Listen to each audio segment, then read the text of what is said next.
Izay mbola omenao nay indray Andriamanitra, ny andro rehetra izay omenao Andriamanitra dia maneho anao avokoa satria anao ilay tsara sady mpanao ny tsara. Rehefa mijery anao izay Andriamanitra dia tsy mahavita sady tsy manam-potoana andinihana ny zavatra mety mampisintona ny masony be sy ny maro, fa kosa Andriamanitra tafatodika makany aminao tanteraka. Ianao no antom-pisianay Andriamanitra, ianao no mampahery anay Jesosy, ianao no nanangana anay, ianao no matoy izao anay rehetra, ianao no matoy izao ny fiainanay isan'andro isan'andro. Misaotra Tompo satria ny andro rehetra izay omenao anay Andriamanitra dia tahaka ny andro anankiray izay ampahiratanao ny masom-panahinay, ahafahanay mahita ilay zavatra izay mbola tsy takatry ny fisainanay akory Andriamanitra, ahafahanay mihaona amin'izay zavatra efa nomaninao nefa ivelany nofinofinay tsiraray avy Andriamanitra, ahafahanay mahita ny fahaizanao mitantana, ny fahatsaram-ponao, ny fahaizanao mitondra isan'andro Jesosy. Samy hafa ny toerana mety ny alanay sy ny angainay tsiraray avy Andriamanitra, samy hafa ny zavatra mety atrehanay Jesosy Kristy, fa zao ny fanakekezanay anao Andriamanitra dia lasa mampifanantona anay ihany koa Andriamanitra tsara indrindra. Ary indrindra Tompo malala, rehefa manakaiky sy rehefa mikasika anao izay Andriamanitra dia lasa kely avokoa, lasa tahaka ny tsy misy avokoa ny zavatra atrehana satria ianao ilay lehibe indrindra eo amin'ny fiainanay Andriamanitra. Amin'ny fotoana rehetra Jesosy dia aoka ny teny, aoka ho ambety teninay foana isan'andro, ny fanomezam-boninahitra ny anaranao, ny fiderana ny anaranao, ny fanandratana ny anaranao isan'andro Andriamanitra. Zahay rehetra amin'izao fotoana izao dia samy idera ny anaranao, samy ankalaza ny anaranao, risaotra ny anaranao anatin'ny vavaka amin'izao fotoana izao. Asandratray Andriamanitra ny tananay ho marika anehoanay fa tena hoe mino izahay fa eto ianao Andriamanitra, ary tena hoe eo zay fa mila anao ny fiainanay Andriamanitra, ary tsy afaky ny teniteny fotsiny eto izahay Jesosy Kristy raha tsy efa nahazo antoka avy any aminao, fa ianao ilay rainay ao mangingina dia miaino anay ary mamaly anay Andriamanitra. Amin'ny anaranao Jesosy, amin'ny anaranao Mpanjaka, asandratray ny vavaka amin'izao fotoana izao. Aleluia. Misaotra Tompo ny amin'ny fitiavana, ny amin'ny asanay, ny amin'ny zava-mahagaga nataonao tamin'ny fiainanay, ny amin'ny fikasihanao anay Andriamanitra, ny amin'ny fitarihanao anay, ny amin'ny fampianaranao anay Andriamanitra eo anatrehan'ny zavatra rehetra izay tsy maintsy atrehanay Andriamanitra. Dia eo foana ianao ny tananao, eo foana Andriamanitra tsara indrindra. Misaotra satria tsy mba mandao ianao, tsy tahaka ny olombelona ianao ka mandao Andriamanitra, fa eo foana ianao manohana anay, miazona anay, mitarika anay amin'ny fotoana rehetra. Voninahitra ho anao Andriamanitra, masina indrindra ianao. Misaotra ny amin'ny asany tsiraray avy, misaotra ny amin'ny fahitam-pity maro samihafa, misaotra ny amin'ny fianarana indrindra Jesosy. Misaotra fa mbola miteny aminay foana ianao amin'ny fotoana rehetra. Aleluia. Misaotra fa mbola mananatra anay foana ianao amin'ny alalan'ny teninao, amin'ny alalan'ny mpanomponao, amin'ny alalan'ny zavatra be dia be izay ampatsahivanao anay, fa ianao ny tomponay sy Andriamanitra ao ka tsy ho adinina ianao vinana, fa ianao Jesosy no antom-pisiana tsiraray avy. Asandrato ny vavako amin'izao fotoana izao dia feno fisaorana raha sitraka ao, aza vela angina ny vavanao, atao fotoana anankiray anehoanao ny voninahitran'Andriamanitra sy isaoranao ny antsipriany ny eo amin'ny fiainanao zany, satria matotsika tsiraray avy tahaka an'izao dia mbola no Jesosy iray ihany. Asandrato aza vela angina ny vavanao, ataovy mafy ny fivavakao amin'izao fotoana izao raha sitraka ao. Aleluia. Jesosy ny eo am-ponay dia loaranay eto anatrehanao Andriamanitra, ny eo aminao no mamety anay, ny eo aminao no mahatsara anay tsiraray avy Jesosy Kristy. Ny miraikitra aminao, ny mihaino ny teninao, ny mihetsika araka ny teninao Andriamanitra, ilay teninao izay fiainana, eo no mety aminay Jesosy Kristy. Misaotra Tompo fa ny teninao dia disponible isan'andro mampianatra anay. Aleluia. Misaotra Tompo fa ataonao marenina ny sofinay amin'ny zavatra tsy mampandroso anay Andriamanitra, fa ataonao tena sensible be kosa ny sofinay amin'izay rehetra mety mampandroso ny fiainam-panahinay Andriamanitra. Aoka izany itoy foana Andriamanitra izay tianao tenenina anao ka horena tsiraray avy Andriamanitra, satria anao mahafantatra ny mety sy ny tsara indrindra ho anay tsiraray avy. Aleluia. Aleluia. Masina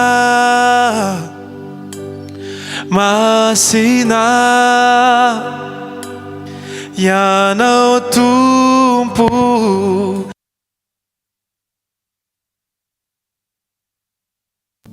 mendrika ianao ry ilay zanak'ondry, masina ianao. Asandrato ny tananao dia ataontsika hiran'izany amin'izao fotoana izao. Aoka ny fonao no hira mihitsy amin'izao fotoana izao. Nao Tompo lairay tsy to, mendrika ianao, ry ilay zanak'ondry, Amen.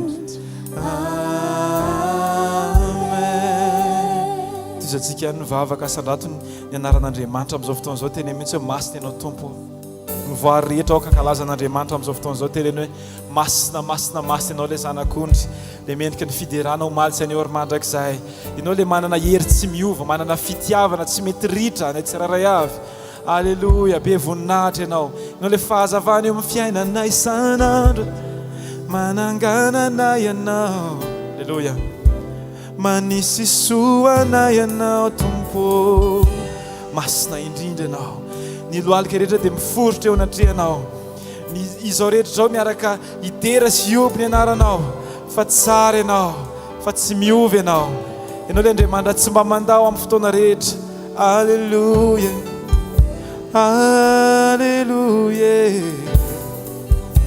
alleluia alleluia anao Jesosy ny voninahitra dia ho anao rery ihany le masina mandrakizay alleluia alleluia alleluia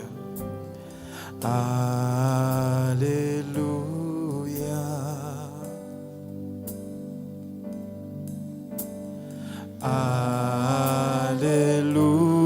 alleluia ho an'ny tompo mpanjaka tsy to asandraton'ny tanao dia meo azy ny voninahitra amin'izao fotoana izao asandraton'ny tanao dia ataontsika hiaraka hiran'izany hoe alleluia alleluia alleluia alleluia alleluia ho an'ny tompo mpanjaka tsy to alleluia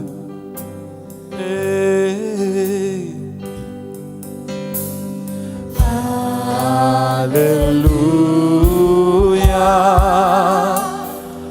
masina masina ianao tompo lailay tsy to mendrika ianao ilay zanak'ondry masina ianao masina ianao masina ianao tompo lairay tsy to mendrika ianao ilay zanak'ondry masina ianao ianao masina ianao tompo lairay tsy to mendrika ianao ilay zanak'ondry masina ianao masina ianao masina ianao tompo lairay tsy to mendrika ianao ilay zanak'ondry amen amen mendrika ianao mendrika ianao ilay zanak'ondry alleluia tsy misy mendrika anao ianao Jesosy ilay zanak'ondry amen ataontsika hiteka ho any Jesosy le mendrika indrindra le avo indrindra le tsy miova le mandrakizay alleluia tonono ny fiadanana ho an'ny olona akaikinao amin'izao fotoana izao alleluia fiadanan'i Jesosy aminao fiadanan'i Jesosy amin'ny tsiraray avy alleluia ho an'ny rehetra sy anatin'ity efitra an'ity aoka tena ho feny fiadanana ny fiainanao aoka Andriamanitra no hikasika anao indray androany daosika fa tsika mihoatra indray ny fontsika androany alleluia afahan'Andriamanitra mahazo vahana tsara eo amin'ny fikasiana antsika sy ny fanovana antsika dia tsika maka tenin'Andriamanitra amin'ny salamo 7:70 alleluia salamo 7:70 no vakintsika amin'izao fotoana izao asaika anao raha sitraka ao sokafy ny baibolinao sokafy ny telefonanao raha atao azo antoka fa atao mode avion ny telefonanao mba hahafahanao mahita an'Andriamanitra iriry ihany a. Alleluia. Mba tsy isy zavatra nyelingely atsika. Salamo fahatelo amby fitopolo a manomboka mandimy fa 4 ka hatramin'ny 20. Salamo fahatelo amby fitopolo mandimy fa 4 ka hatramin'ny 20. Rehefa hitantsika zany dia raha antsika rehetrarehetra mamaky a amin'ny anaran'i Jesosy. Ny saina omenao no hitondranao ahy.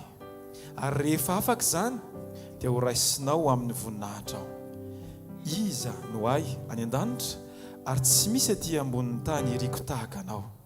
Na dia levona aza ny nofoko sy ny foko dia mbola vato lampony foko sy anjarako mandrakizay Andriamanitra. Fa indro very izay lavitra anao, aringanao izay rehetra mijangajanga mahafoy anao. Fa izao dia ny eo ankaikin'Andriamanitra no mahatsara. Ianao Jehovah Tompo no nataoko ariko mba ilaza ny asanao rehetra ao. Amen. Dia raha antsika miaraka mamaky mafy be ny 20 amin'ny anaran'i Jesosy. 20 isa 2 3. Fa izao dia ny eo ankaikin'Andriamanitra no mahatsara. Ianao Jehovah Tompo no ataoko ariko mba ilaza ny asanao rehetra ao. Amen. Dao tsika hika haleluya mafy be. Haleluya. Haleluya. Masina. Masina. Ianao Tompo lay raitsito. Mendrika ianao. Mendrika ianao. Rila zanak'ondry. Rilay zanako. Masina ianao. Ndao tsika iondrika anatrehan'Andriamanitra amin'izao fotoana izao. Eo anatrehan'ny falebiazany androany. Aoka hietry ny tendrombohitra rehetra amin'izao fotoana izao. Aoka isika rehetra hietry anatrehan'ny falebiazan'Andriamanitra. Mendrika ianao. Rilay zanak'ondry. Masina ianao. Ianao. Masina. Ianao Tompo lay raitsito. Mendrika ianao. Rilay zanak'ondry. Masina. Masina ianao. Masina. Ianao Tompo lay raitsito. Mendrika ianao. Rilay zanak'ondry. Amen. Amen.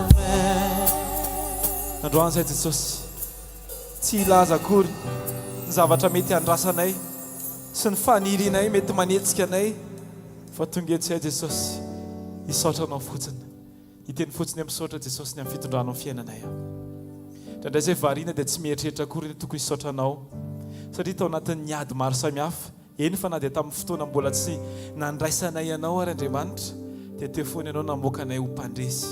Misaotra Jesosy fa tsy mbola nanary anay ianao na indray mandeha ary. Ataontsika hisaotra ny tompony amin'izany, ny amin'ny fiainantsika isan'andro isan'andro, ny amin'ny fahasalamana izay men'Andriamanitra antsika. Alleluia. Ny amin'ny fahitam-pity be dia be. Alleluia. Eny Tompo na ny heretinay miasa raha Jesosy. Alleluia. Tsy noho ny aminay zany Andriamanitra. Ny fahafahanay manompo Jesosy, tsy noho ny aminay zany Jesosy. Ny fanananay saina, ahafahanay miaino anao, mandeha arak'izay tianao, misafidy anao, mbola tsy avy aminay zany Jesosy. Fa androany izay Jesosy dia mitondra ny aminay rehetra hisaotra anao fotsiny, satria ny fitondranao Andriamanitra tena hafa mihitsy ny fitondranao Jesosy. Ianao ilay mitondra mifahagakany isan'andro isan'andro. Asehonao Andriamanitra ny mahaenao anao eo amin'ny fitondranao ny fiainana tsiraray avy. Asehonao Andriamanitra fa Andriamanitra tsy mba kely lalana ianao, fa Andriamanitra manana ny hevitra rehetra, satria ianao efa niteny fa ny fihevitra ao dia avo mihoatra noho ny fihevitra tsirairay avy. Ka androany Jesosy dia miondrika izahay ary mideranao izahay, satria mahay mitondra anay ianao Jesosy.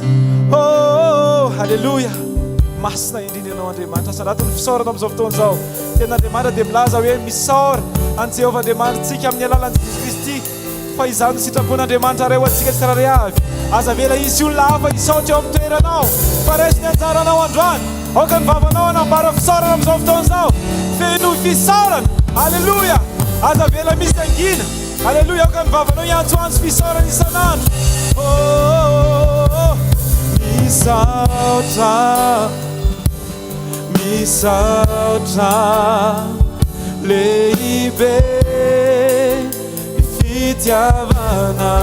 fitiavanao misaotra misaotra Jesosy ô Jesosy ô misaotra misaotra misaotra lehibe fitiavanao misaotra misaotra Jesosy misaotra indrindra misaotra misaotra lehibe fitiavanao misaotra misaotra Jesosy doverentsika any misaotra asanatomako no feonao anazy teneny misaotra misaotra misaotra lehibe fitiavanao misaotra misaotra Jesosy ianao no mendrika oderay isan'andro Jesosy Jesosy ianao no mendrika ankalazaina Jesosy ianao no mendrika indrindra ianao Jesosy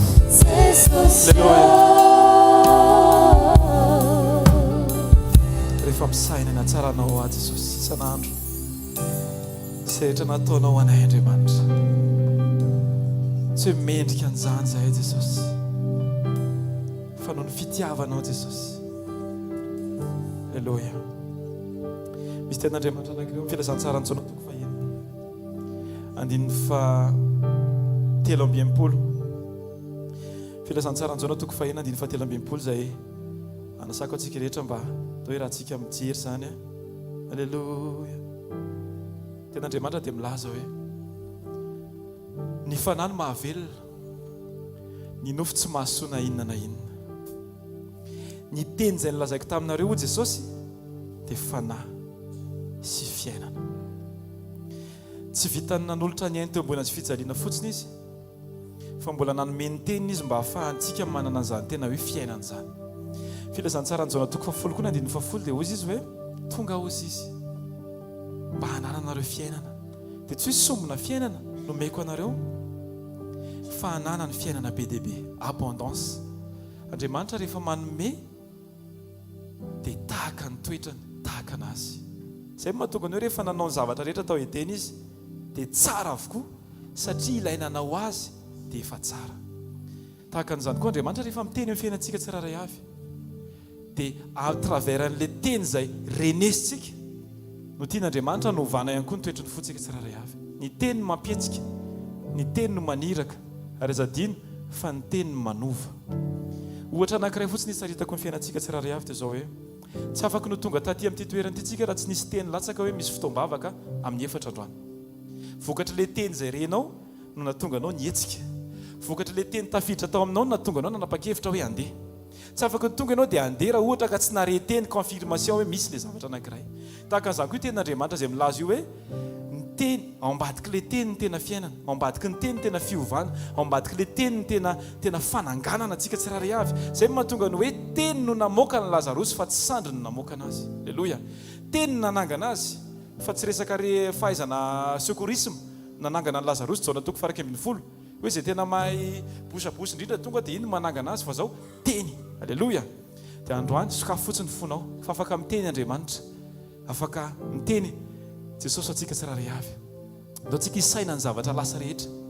Sanatria tsy hoe hamofotamandry tsika. Ain'Andriamanitra mampanadino zavatra rehetra.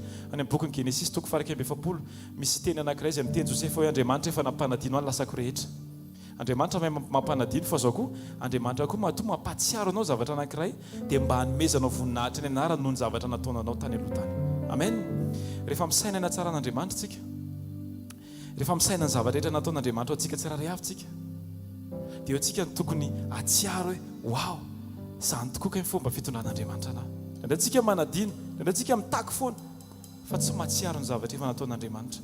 Dao ataontsika fotoana anankiray ity izay atsiarovanao manokana hoe Tompo misaotra anao fa nisy ady ohatran'izao, nisy zavatra nisedraiko ohatran'izao, nisy zavatra natrehako ohatran'izao, fa ohatra amin'ny variana tamin'izay fotoana izay, fa aika ianao teo, aika ianao no namoaka anahy.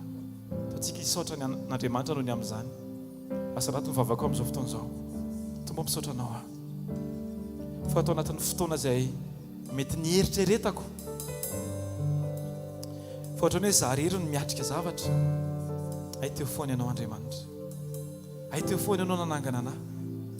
Ianao ilay tsy mba nisehoseho, mety hoe tsy hitako maso akory ianao, fa tsy afaka niteny mihitsy aho hoe tsy teo ianao, satria ianao dia Andriamanitra tsy mba mandao. Mahatoky ianao Andriamanitra, ary zany toetra mahatoky zany ny tianao tanteraka amin'ny tsirairay avy. Zany toetra anao zany ny tianao amboarina amin'ny tsirairay avy, mba ho mahatoky tahaka n'ilay mpanao anay izay tsirairay avy. Jesosy eo, ako haneo anao zay Andriamanitra. Aleluia, aleluia, aleluia. Ataontsika hiteny Tompo, aoka hatoky tahaka ny fahatokianao aho, aoka hijoro tahaka ny fijoronao aho, aoka hiteny tahaka ny fiteninao aho, aoka handeha arak'izay voasoratra ao aho. Aleluia, aleluia ho anao Jesosy. Ataontsika ity hoe rehefa misaina ny hatsaranao sy ny fahatokianao isan'andro Jesosy. Rehefa misaina ny hatsaranao aho, fahatokianao isan'andro,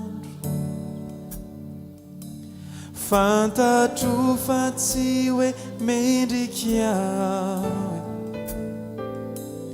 ny andray fitiavana toy izao, mankasitraka ny famindramponao,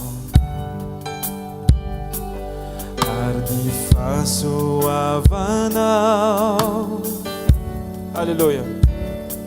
Sino ny nafoizanao ny ainao, ka tonga ho irasideranao. Misaotra, misaotra, misaotra, misaotra, lehibe fitiavanao. Misaotra, misaotra, Jesosy, misaotra indrindra Tompo. Misaotra, misaotra, lehibe fitiavanao. Misaotra, misaotra, Jesosy, Jesosy, izamoa,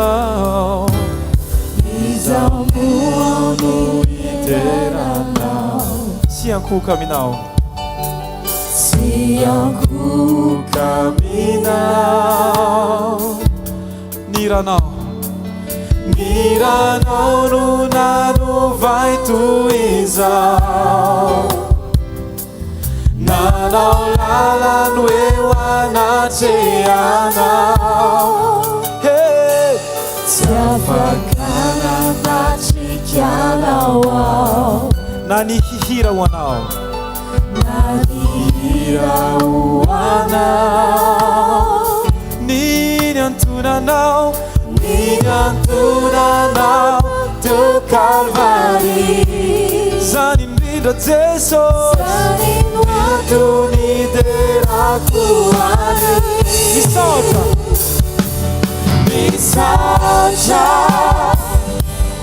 misaotra lehibe ny fitiavanao misaotra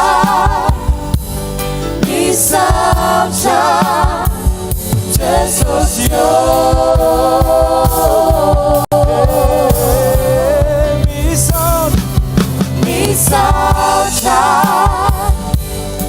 misaotra lehibe fitiavanao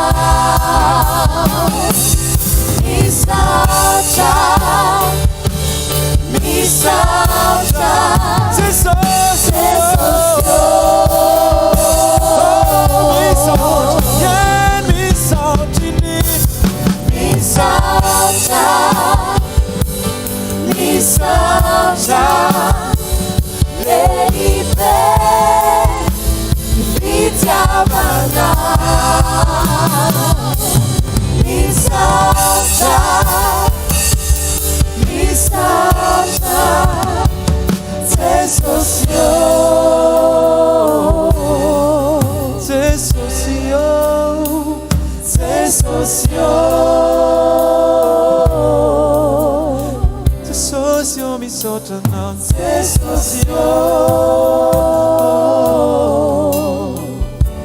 Alleluia. Lohalika rehetra dia ankoko eo anatrehanao Jesosy. Misaotra fotsiny Jesosy.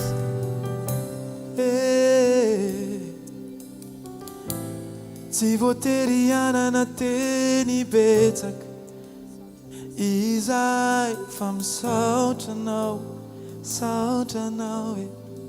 teneny fotsiny amin'ny misaotra Jesosy ny amin'ny fiainako, ny amin'ny fisinao amin'ny fiainako Jesosy. Tratray adiniko Jesosy miteny an'izany hoe tokony hisaotranao fa na ny fimpisahan'ny masoandro Andriamanitra dia mbola ataonao manana anjarany amin'izany aho. Eny Jesosy, misaotra Jesosy, ny amin'ny fitiavanao, ny amin'ny famindramponao, ny amin'ny fanangananao.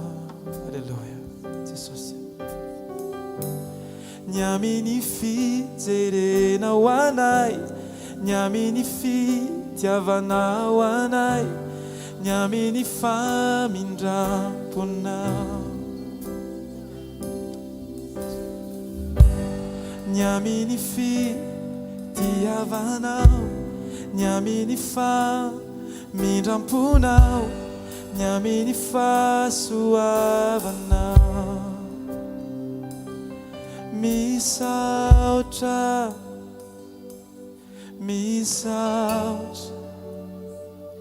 lehibe ny fitiavanao. Misaotra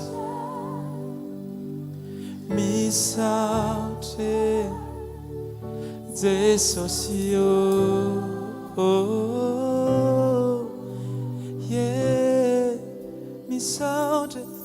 misaotra ako ho andro anankiray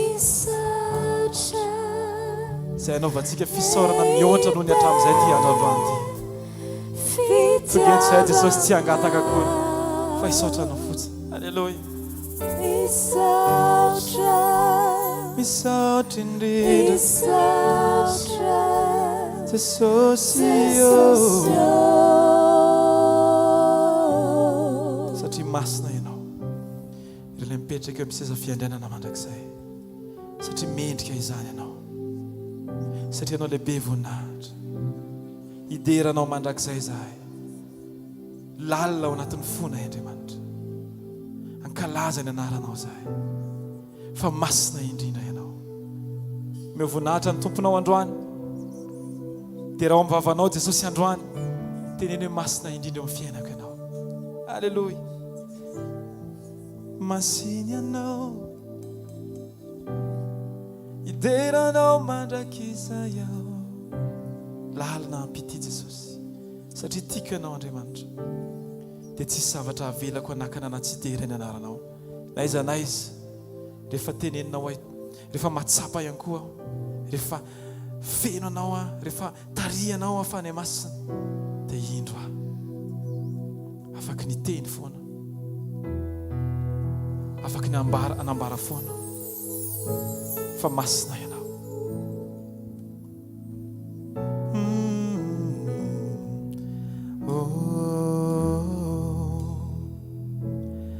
Masinyana yana tumpo tsistu ana masinyana yanao yana derawanao Jesus, vertika anjany masina anao masinyana enanao yana tompo tsisto anao tompo tsisto ana masinyana enanao derawanao laza hoe ideranao mandrakizay Jesosy ideranao mandrakizay aho lalina pity eo ankianzy zay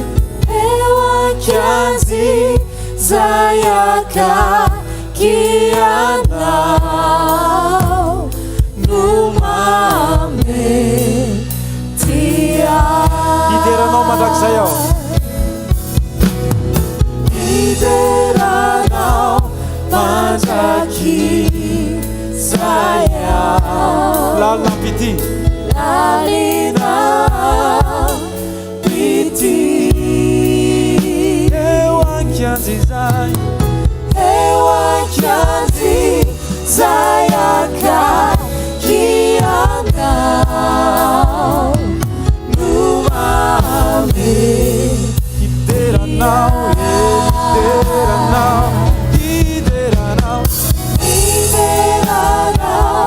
mandrakizay aho lalina pity lalina pity eu ankianzy zay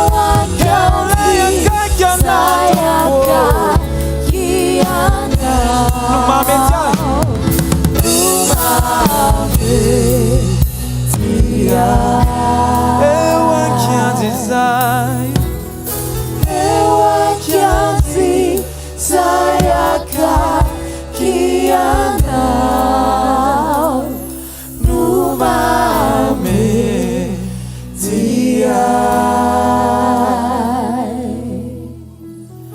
eu ankianzy zayaka kianao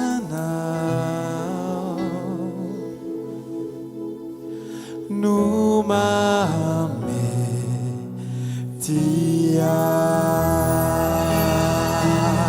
Alleluia sandrato mivavaka asandrato tiaka ho any Jesosy androany alleluia alleluia lao tsika tiaka mafy ho any Jesosy a dia manasanao azo toerana tompoko a azafady alleluia manasa ny datomaeva androso tompoko tonga amin'ny fotoantsika mezantsika voninahitra any amin'i Jesosy noho ny amin'izay rehetra nataony anteo amin'ny fiainantsika alleluia alleluia voninahitra ho an'Andriamanitra irery ihany tsy maintsy mena voninahitra Andriamanitra satria misaorana mampitombo azandrano sy mofo dia ny fisaorana mamoaka ny lazarosy ao am-pasana, dia fisaorana ihany koa sitrapon'Andriamanitra. Alleloia. Voninahitra ao n'Andriamanitra fa nandalo toerana anankiray izaho zany nanao livraison tany Ambatobe, dia tsy ao an-tsaiko tsony hoe tokony hanao essence fa mandeha habitude fotsiny na hoe mandeha dia mandeha. Dia noho efa vita livraison tany amin'ny Bellevue teny Ambatobe, dia noho verina dia lany lasantsy moto amin'ny ohatra ny mba azo jerena ihany fa le lany lasantsy teo mba mifavadin'le villa zany dia le zoky zany nijery ana le tompon'le villa, dia izany telefonina le neveuko hoe andala mba angalao lasantsy eny amin'ny Sauvena. Dia naheno an'izay le zoky le tompon'le villa, dia ohatry izy le tompon'le villa hoe fa maninona ianao, dia hoe tena lany lasantsy eto or maître. Dia tonga dia nampahitan'le maître lasantsy. Alleloia. Voninahitra ao an'Andriamanitra. Dia rehefa eny an-dalana eny koa tena sarotra be ny tsy hijoro vavolombelona ho an'i Jesosy fa tena mety kely amiko izany fa tena lehibe indrindra aminy. Dia voninahitra koa n'Andriamanitra tena misy fotoana tonga dia accident be mihitsy eo aloha koa, le ohatra hoe misy moto voadoana, misy tomobile eo aloha koa, fa za tena hatramin'izay aloha hatreto tena voninahitra ao n'Andriamanitra. Izay le hoe hijoroana vavolombelona, tsika moa mpitaingina moto foana dia izay le hijoroana vavolombelona. Alleloia. Nao tsika tiaka mafy ho an' Jesosy mandroso tompoko. Ya, izy no rahalahy aja. Alleloia. Ok. Zaho zany no miteny efa nazo autorisation. Mamy voninahitra an' Jesosy isy ny amin'ny zavatra nataon'i Jesosy teo amin'ny fiainam-piangonany.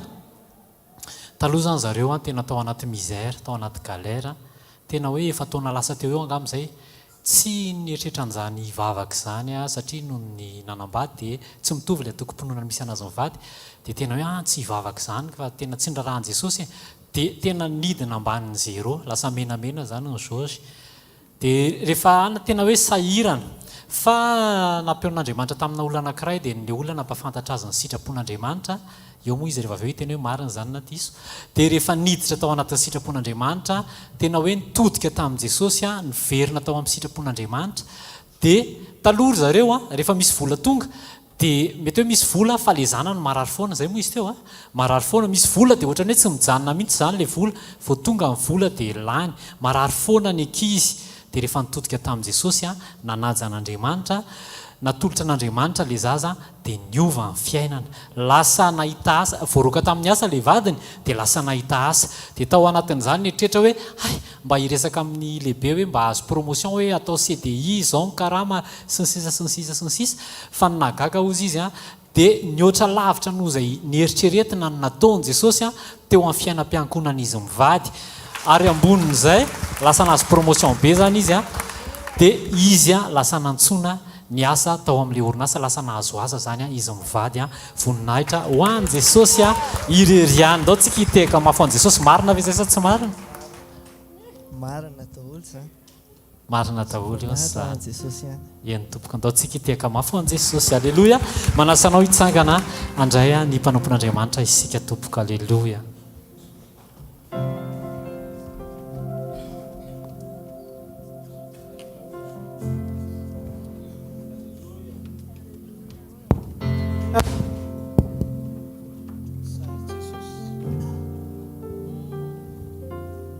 Alleluia.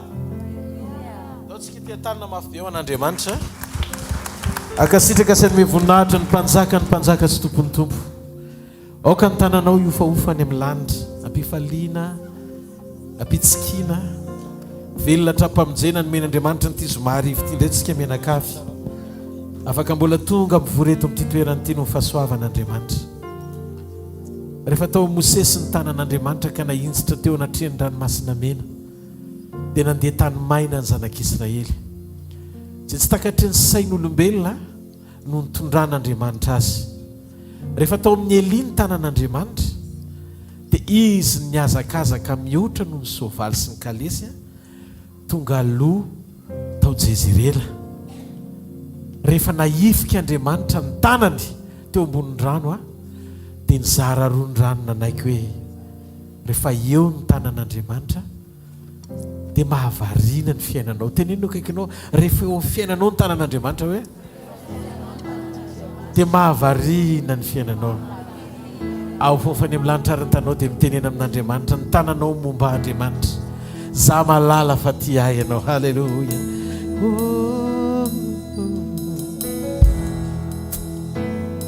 Afa mitsy rehefa eo amin'ny fiainanao ny tananao Andriamanitra. Halleluja.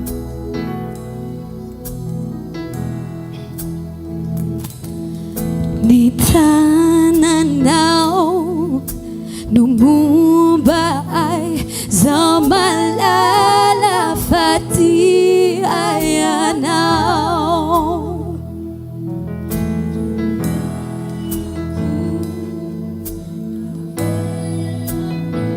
Zaho malala fa ty ay anao.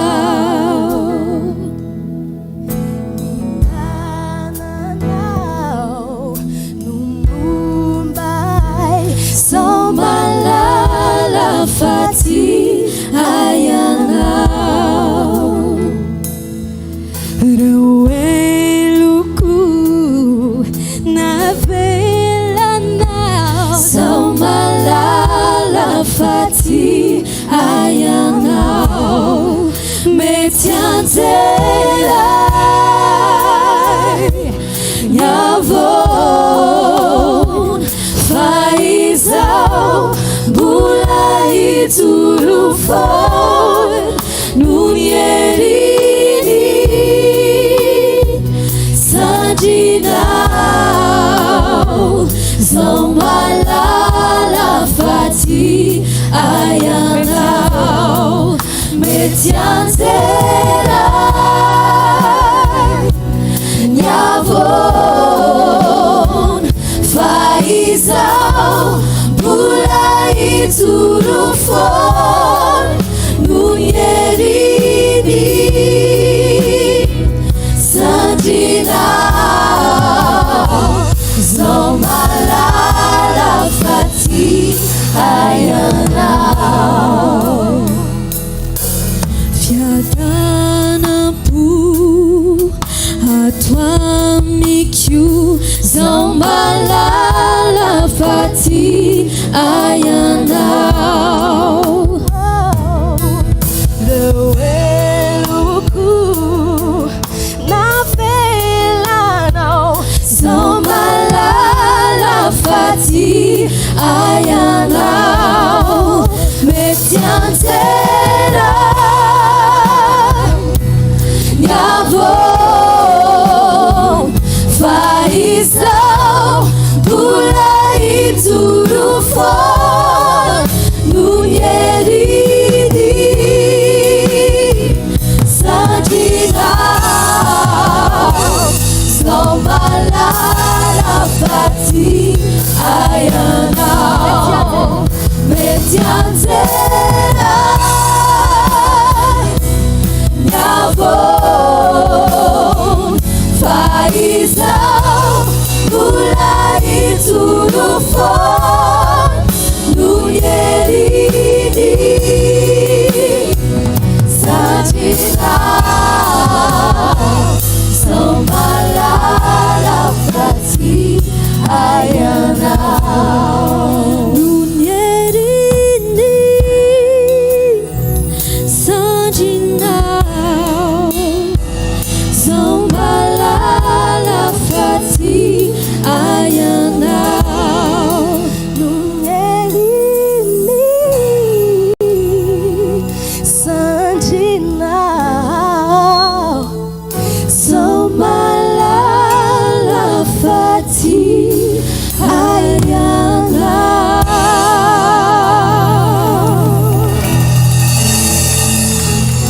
Ao vao misorana any amin'ny lanitra ny tananao. Tia ny tanako Andriamanitra mila vonjy aminao isan'andro. Lay tanana tsy mahefa ninninina raha tsy tohana ny tananao. Lay sandro tsy mahavita tena fa miankina amin'ny sandronao.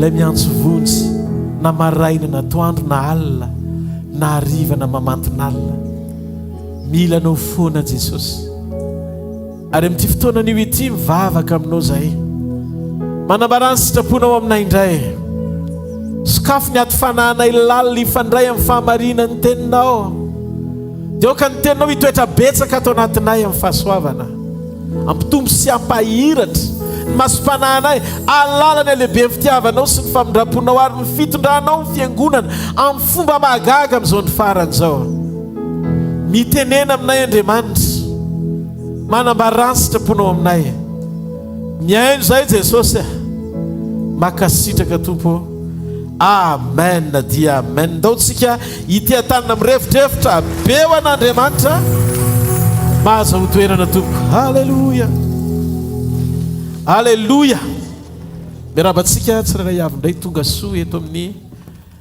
mpanatren'Andriamanitra sy ny fanotronany antsika amin'ity zoma hariva ity mandindindina ihany ny andro kanefa tonga ianao amen makasitraka ny amin'ny finiavana sy fitiavana mandrakariva apetraky ny tompo amponao sensible amin'ny fanamaso lotariany a tonga eto amin'ity toerany ity indray androany arivo hitantsika manokan'Andriamanitra petera voalohany toko voalohany ny andiny fa valambiny folo fafantatrareo fa tsy zavatra mety ho simba tahaka ny volafotsy sy volamena no nanavotana anareo tamin'ny fitondran-tena adala izay azonareo tamin'ny entindrazana fa ny ranosoan'i Kristy fa ny rasoan'i Kristy toy ny ranonjanak'ondro tsy misy kilema ary tsy misy pentipentina zay fantatra raha teo fony tsy mbola ary ny fanorenan'izao tontolo izao fa efa naseho tamin'izao andro farany izao noho ny aminareo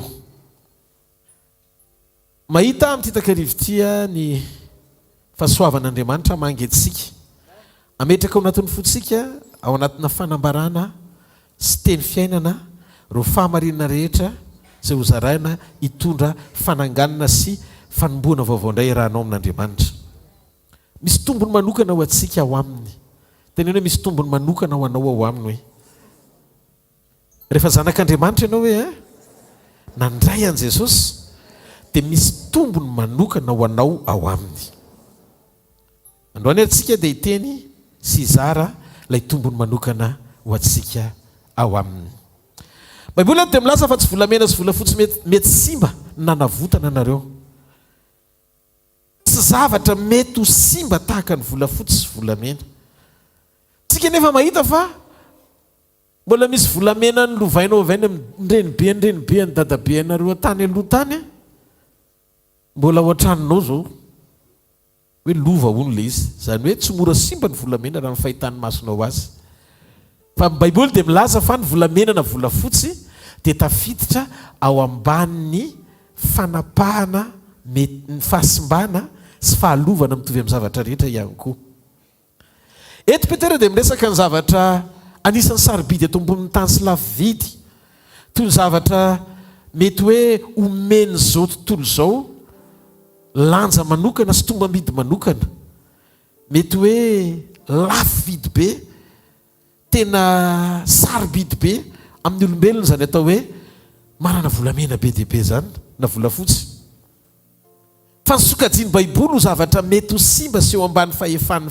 fampitena ihany koa ny volamena sy ny volafotsy inona ny tia Baiboly ho lazaina na dia lafo vidy sarobidy aza ny volamena sy volafotsy dia hozy izy ny ten'Andriamanitra hoe hopotika sy horava ihany reny zany hoe eo ambany lalàn'ny fampitena sy faharavana ireny zavatra everitsika fa sarobidy ireny eo amin'ny tsena iraisam-pirenena dia voalaza fa mitombo ny vidin'ny volamena sy ny volafotsy fa eo mason'Andriamanitra dia miarava sy potika ny fahitan'Andriamanitra ny volamena sy volafotsy midika fa tsy miakatra tombam-bidy ohatra ny fahitan'izao tontolo izao azy ny fahitan'Andriamanitra azy fa ny fahitan'Andriamanitra azy voatendry amin'ny fahalovana sy faharavana avokoa ny asarobidiny zavatra anankiray dia misy idirany amin'ny faharetany sy ny faharetany sy ny atsarany dia zay nametraka tombabidy lafo ihany koa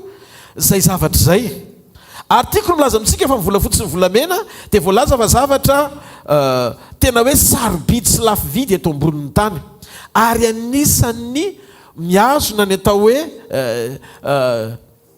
ny inona moa ny lanjany vola maneran-tany ny fisiny ny fisiny be dia be ao amina firenena anankiray. Zany no mahatonga ny hoe raha ohatra zao ka vitantsika eto Madagasikara mandanjalanja ny volamenantsika banque centrale ohatra. Zany hoe feno volamena, manana stockna réserve na volamena be dia be Madagasikara, ohatra hoe tsy ao banque centrale tena hoe voafehy tsara fitantanana an'izany dia tsisy dikany antsika sy mety ho valeur en euro na dollara. Midika zany fa tena anisan'ny zavatra mibaiko ny arena ny volamena sy ny volafotsy. Fa eto mahavariana Andriamanitra isaky miteny sy manao fanoharana dia tsy miteny zavatra hafa izy hoe varahana sy vy. Fa miresaka izy mikasika momba ny volamena sy ny volafotsy ho toy ny zavatra tafiditra ao ambany fanapahan'ny faharavana sy fahararahana. Zany no mahatonga ny filazantsara tsy miorina amin'ny zavatra sarobidy eto an-tany fa mampitodika ny sainao hijery ny sarobidy ao amin'Andriamanitra. Ary Jesosy dia niteny hozy izy fantatrareo izy izy fa tsy zavatra mety ho simba tahaka ny volafotsy sy ny volamena zay katsahany zao tontolo zao fatratra, zay iriny zao tontolo zao fatratra, zay imatimatesany zao tontolo zao fatratra, mitranga ny vonin'olona etsero noho ny fitadiavana tombony sy fahafahana manokana isitraka an'izany atao hoe volamena sy volafotsy zany eto ambonin'ity tany fandalovany ity. Fa hozy izy ny tenin'Andriamanitra tsy zavatra mora rava sy simba tahaka izany nanavotana anareo fa nomeny ilay tombam-bidy sarobidy indrindra eo imason'Andriamanitra ny rahasoany Kristy toy ny rany zanak'ondry tsy misy kilema tsy misy petipetana, izany no nanavotana anareo amin'ny vidiny lafo. Ary Petera milaza ao anatin'io fa isika dia navotana sy ny vidian'Andriamanitra tamin'ny rahasoan'i Jesosy tsy misy kilema na petipetana, zay efa nomanin'Andriamanitra fony tsy mbola ary ny fanorenana zao tontolo zao fa naseho ankehitriny amin'izao andro farany zao isitrahantsika zanak'Andriamanitra. Ry namako isany ny ahalalanao tsara ny asarobidiny zavatra anankiray sy ny tombambidiny dia miseho amin'ny vidiny lafo zay ny hividiananao azy. Rehefa miakatra ny vidiny dia miakatra koa ny valeurany na ny tombambidiny. Arakaraky ny fiakarany tombambidiny iakarany vidiny. Zany ny antony mahatonga an'Andriamanitra misarika ny fijerinao tsy hidina hamaritra ny famonjena sy ny fitahiny ho amin'ny zavatra mandalo sy mora levina, fa hibanjina ny famonjeny amin'ny asarobidiny fanoloran-tenany teo amin'ny azo fijaliana tamin'ny nandatsahany ny rany ho anao. Mba fantatrareo ny mpanan-karina indrindra eto ambonin'ny tany tsy kristianina fa makanesa ho Dubai fotsiny dia ho hitanao famirapiratanyzao tontolo zao sy ny hatsarany hoe zanika tanàna mahafinaritra. Edena toy ny mamiratra fa tsy maharitra mandrakizay tsy maharety eka ho an'Andriamanitra. Zay no mahatonga misarika ny sain'ny kristianina tsy hibanjina ny fiarahanao amin'Andriamanitra iainga amina fototra fahatsarana hita maso toy ny volamena sy volafotsy ny Dubai, fa hitodika hijery ny fahatsarany famonjena tamin'ilay rahasoa zay nalatsaky Jesosy nametraka anao eo amin'ilay tombam-bidy ambony hifanaraka amin'ilay lanjan'Andriamanitra nanoloran'ny ainy amonjenanao. Zavatra anankiray tena sarobidy amin'ity takarivo ity tiako ampitodiana ny sain'ny kristianina be dia be. Ny mampiavaka anao amin'ny jentilisy dia tsy hoe rehefa tahina be anao na manam-bola be, satria Andriamanitra tsy nametraka ny faritra ny fitiavany sy ny fahatsarany amin'izay zavatra hita maso eto ambonin'ity tany ka mitady hampanotanao hietreretanao hoe raha tsy mahazo tombony eto ianao dia afoin'Andriamanitra. Sanatria izany tadio fa manino Jesosy ny tsy mametraka an'izany maridefy ambony amaritana ny endriky ny famonjena eto ambonin'ny tany, fa maninona ny antony dia tsotra. Raha vao mialeto ianao ka ao aminy zay matimatesany tany sy zay faran'izay toerana heverinao fa tsara indrindra hitanao eto ambonin'ny tany dia mbola mihoatra noho izany no hitsenany ianao ao an-danitra satria pave ny volamena. Tsy mahareteka ao an'Andriamanitra. Dikan'izay maharitra ny volamena rehefa ao an-danitra fa mandalo ny volamena reto ambonin'ny tany. Alleluia, alleluia. Sainy fa ho anao mba hividiana ny saina votany ianao dia tonga olombelona mihitsy izy anaiky tafinofo ilay Andriamanitra mpanao ny lanitra sy ny tany mpamorona n'izao rehetra izao tonga izy hanolotra ny aino anao ain'Andriamanitra avereny hoe ain'Andriamanitra tiako fantatra io zany fa ny tombam-bidinao dia tsy nisandain'Andriamanitra tamin'ny zavatra mety loso hita maso na mety hoe valeureux be eto ambonin'ny tany aza ny volamena sy ny volafotsy dia tsy zany ny nentin'Andriamanitra namonjenanao fa nataony tao amin'ny mandrakizay mahandriamanitra azy tamin'ny mandrakizay lasa mahandriamanitra azy lay endriky ny famonjena anananao fahatsapana ao anaty ny alehibe ny fitiavany ianao ka ny zavatra sarobidy tiako fantatsika dia izao eto tany ianao rehefa miaraka amin'Andriamanitra dia ahavan'Andriamanitra tsy ho tratra ny fitsarana izay hitranga amin'ny olona izay tsy mino sy tsy manana azy zay no mahatonga azy ivereny amin'ny rao an-lanitra apakatra anao amin'ny fotoana iverenany voalohany amen satsy amen ary ny zavatra sarobidy tiako tsapantsika dia izao ampoatsika raha toka miaina finaritsika ka tanteraka amin'ny fiainantsika izay zavatra ilayntsika zany hoe ny atao hoe fahasambarana eto ambonin'ny tany raha ny zavatra iainana andavanandro dia ny fanananao izay zavatra ilainao ara-potoana ninona ilainao domen'Andriamanitra ara-potoana tsy fahasambarana ny fitsiritana na zavatra mihoatra noho izay ampy sy mapety ianao satria ambony lavitra noho izay rehetra irinao ananana ny asarobidi ny fiainam-panahinao eo imason'Andriamanitra tsy maharety aka ao an'Andriamanitra zany mahatonga ny fitiavan'Andriamanitra ny fitiavan'Andriamanitra dia tsy maro toerana ao anatin'ny fon'ny olona tia izao tontolo izao raha misy olona tia an'izao tontolo izao dia tsy ao aminy fitiavan'i Kristy Jaona voalohany toko faharoa vakio tsara amin'ny baiboly fa miteny an'izany ny tenin'Andriamanitra ndaso any voakentsika kely vetivety Jaona voalohany toko faharoa manomka amin'ny 9:10 angamba izay asa ty zao tontolo zao na izay zavatra eo amin'izao tontolo zao raha misy olona ty zao tontolo zao dia tsy ao anatiny ny fitiavana ny ray fa ny zavatra rehetra eo amin'izao tontolo zao dia ny filan'ny nofo ny filan'ny maso ny firehaka moa amin'izao fiainana izao dia tsy avy amin'ny ray fa avy amin'izao tontolo zao ihany zay mahatonga amin'ny filazantsaranay tsy mampidina anao hibanjina sy anomelanja an'izao tontolo zao fa hampiandrandra ny masonao iray amin'Andriamanitra sy ombona aminy tanteraka halleloia satria sarobidy aminay ny fitiavan'i Kristy voatahiry ao anatinao fa tsy ampidina ny vision anao zay ho tia zao tontolo zao halleloia zay ny mahatonga ny apôtre Paul nirahana hiteny hoe mihavana amin'Andriamanitra ane ianareo ary tiako tsapantsika fa rehefa tena fiainao anatsika ny fitiavany ray rehefa tena fiainao antsika ny fitiavany ray dia miena ao anatitsika ny fitiavana an'izao tontolo zao libre ianao amin'ny fitiavana an'izao tontolo zao tsy maharevesatra ianao eto ambonin'ny tany anakana anao tsy hanao soa tsy tia ny manodidina anao satria ny fonao voatefy hifanaraka amin'ilay teny renao anomezanao lanja ny asarobidy ny famonjenanao mihoatra no zavatra rehetra ilainao halleloia ny momba an' Jesosy ray manontolo no nomeny antsika ny momba an'Andriamanitra ny ainy no nomeny antsika nafoy no anao ny ainy naka ny toeranao izy rehefa teo amin'ny nofo ary nandatsaka ny rana izy mba navotana anao Romanina 9:2-3 Andriamanitra nilaza ozy izy ny ten'Andriamanitra ao Romanina 9:2-3 halleloia ozy izy ny ten'Andriamanitra zay tsy niaro ny zanany lahy fa natolo ny hamonjy antsika rehetra izy tsy omeny antsika miaraka amin'ny maimaimpona koa va ny zavatra rehetra omeny antsika miaraka amin'i Jesosy fa tsy omeny antsika ivelan'i Jesosy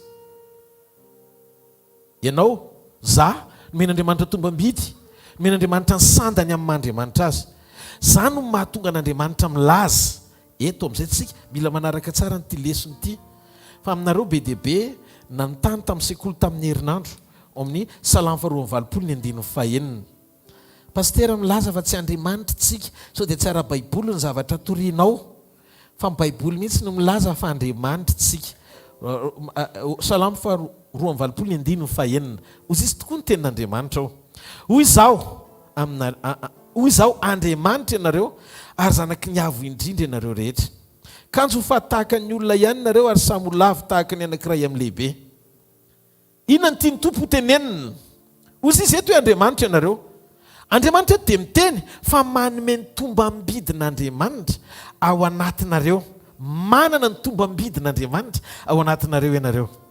Satria ny tombambidy mpanavotana na ny valeur anao eo mason'Andriamanitra dia misy ifandraisany amin'izay nividianany ianao.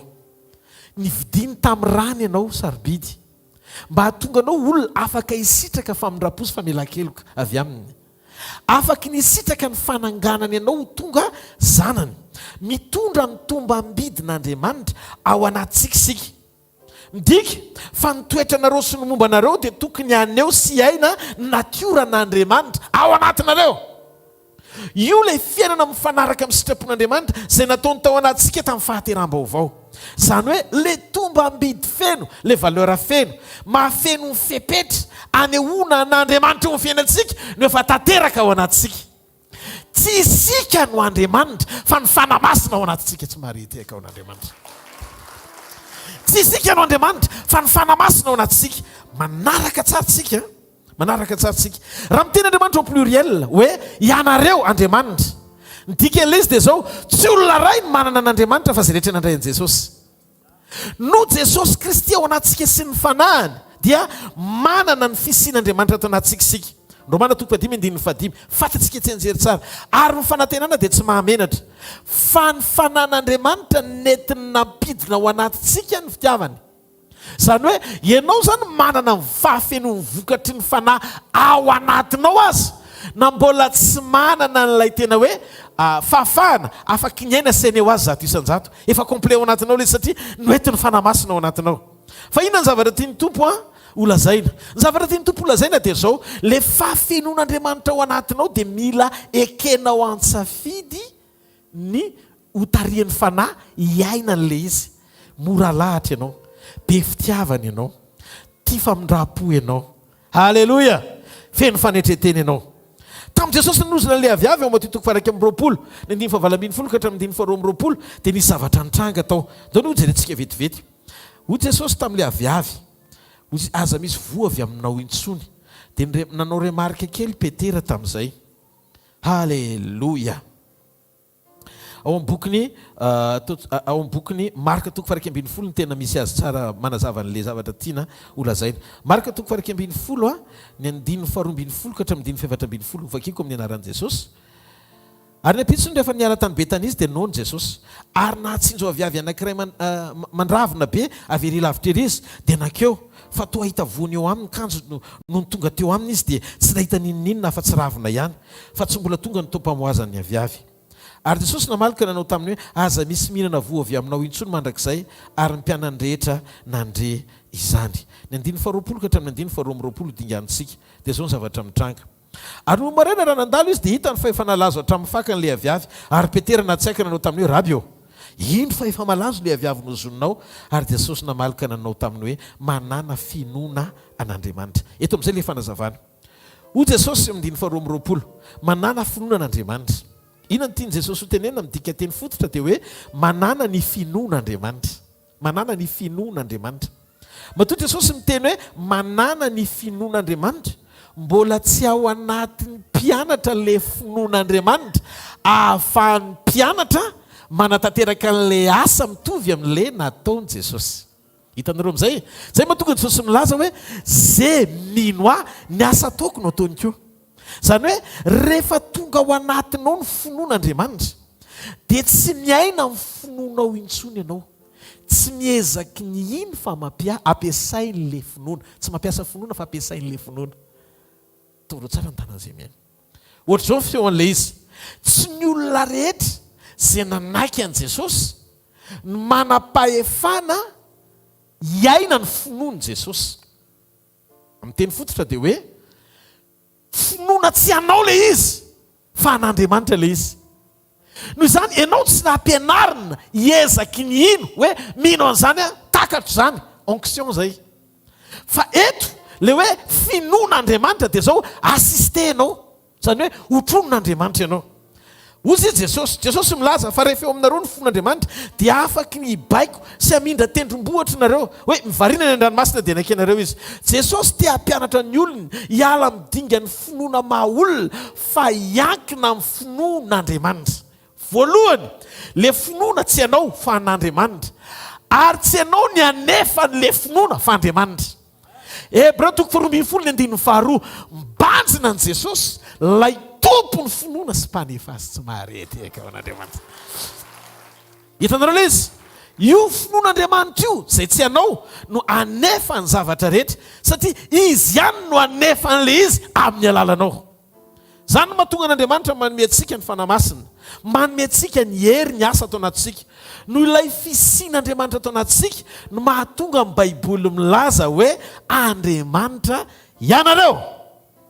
Zareo fa manomboka tany amin'ny Genesis mandrapatonga amin'ny bokin'ny Salamo 4:21 raha vakitsika any amin'ny Genesis toko voalohany mandrapatonga eo amin'ilay Salamo 4:21 mamaky Baiboly tsara tsika tsy mbola nisy fanambarana mihitsy milaza Andriamanitra atsika. Tsy mbola nisy mihitsy. Tsy mbola nisy mihitsy vakio fa tsy mbola nisy. Tsy mbola nisy fanambarana na filazana mivantana avy amin'Andriamanitra nilaza hoe Andriamanitra ianareo. Eto nefa Andriamanitra dia milaza fa Andriamanitra hono sika. Inona ny tiany Baiboly ho lazaina. Tany amin'ny lasa raha ny fanambarana hitako nataon'Andriamanitra dia zao. Tsy Andriamanitra niresaka tamin'ny olona ka nilaza hoe Andriamanitra ianareo. Fa Andriamanitra niresaka tamin'ny tenany hoe andehantsika mbola amboatra olona tahaka ny endritsika. Andriamanitra niresaka tamin'ny tenany izy telo zay iray andesika amboatra olona tahaka ny endritsika. Fa tsy Andriamanitra nilaza tamin'ny olona nandresaka tamin'ny olona hoe Andriamanitra ianareo. Zay ny zavatra hitako ato anaty Baiboly. Andriamanitra zany tamin'ny namorona ny olona tsy nanao discours tamin'ny olona. Fa Andriamanitra nietsika nanao action tamin'ny tenany izy nanao ny olona ho tahaka ny endriny. Asany nataon'Andriamanitra fa tsy nanao discours izy niprezante ny olona hoe Andriamanitra ny olona. Andriamanitra rehefa avy namorona ny olona dia tsy niteny tamin'ny olona izy hoe Andriamanitra ianareo fa Andriamanitra niteny tamin'ny tenany hoe andehantsika amorona olona tahaka ny endritsika sy tahaka ny tarehintsika. Miresaka amin'ny tenany Andriamanitra fa tsy tamin'ny olona. Niresaka tamin'ny tenany Andriamanitra ray zanaka fanamasina. Ary teto no nahitako fa ny asan'Andriamanitra sy ny zavatra lazainy dia iray ihany. Ny asan'Andriamanitra sy ny zavatra teneniny dia anankiray ihany. Afaka mamantatra ny feon'Andriamanitra ianao ambadiky ny asan'Andriamanitra. Zany mahatonga ny Salamo 4:21 milaza Andriamanitra efa nanomanao hitondra ao anatinao ny fahafenony. Ianao zany ilay karazan'olona noforonon'Andriamanitra azaka ny fahafenony. Zay mahatonga ny Baiboly averiko indray tsisy mihitsy teny atao anaty Baiboly hoe olona feno devoly. Satria ny olona tsy noforonona ho feno devoly. Fa ny olona ny foronona ho feno Andriamanitra. Noho izany na dia legiona zato manalina aza ny manafika ny olona anankiray, legiona foana mifetsoana azy fa tsy mety feno mihitsy ilay olona. Zay mahatonga an Jesosy rehefa tonga teny tokana ihany dia miala ao anatin'ny olona ny devoly rehetrarehetra na firy izy na firy no ao. Fa rehefa ianao manomboka mivavaka dia mahavariana fa feno mora feno Andriamanitra. Oko fenona ny fanahy ianareo. Ianao zany vao miforon'Andriamanitra dia karazana toerana anankiray no foron'ny azaka ny fahafenony tsy marety eka ao an'Andriamanitra. Noho izany na dia voly firy manakana anao, manohatra anao, mitady angeja anao, manambao mafalina zaina aminao andro any arivo. Haleluia! Tsy natao hitoetra sy ameno ao anatinao reny fa Andriamanitra efa namorona anao azaka ny fahafenony tsy marety eka ao an'Andriamanitra. Haleluia! Jereo fa nanomboka tany amin'ny Genesis mandrapatonga eo amin'ny Salamo 4:21 dia tsy mbola nisy fanambarana mihitsy milaza ny Mahandriamanitra antsika.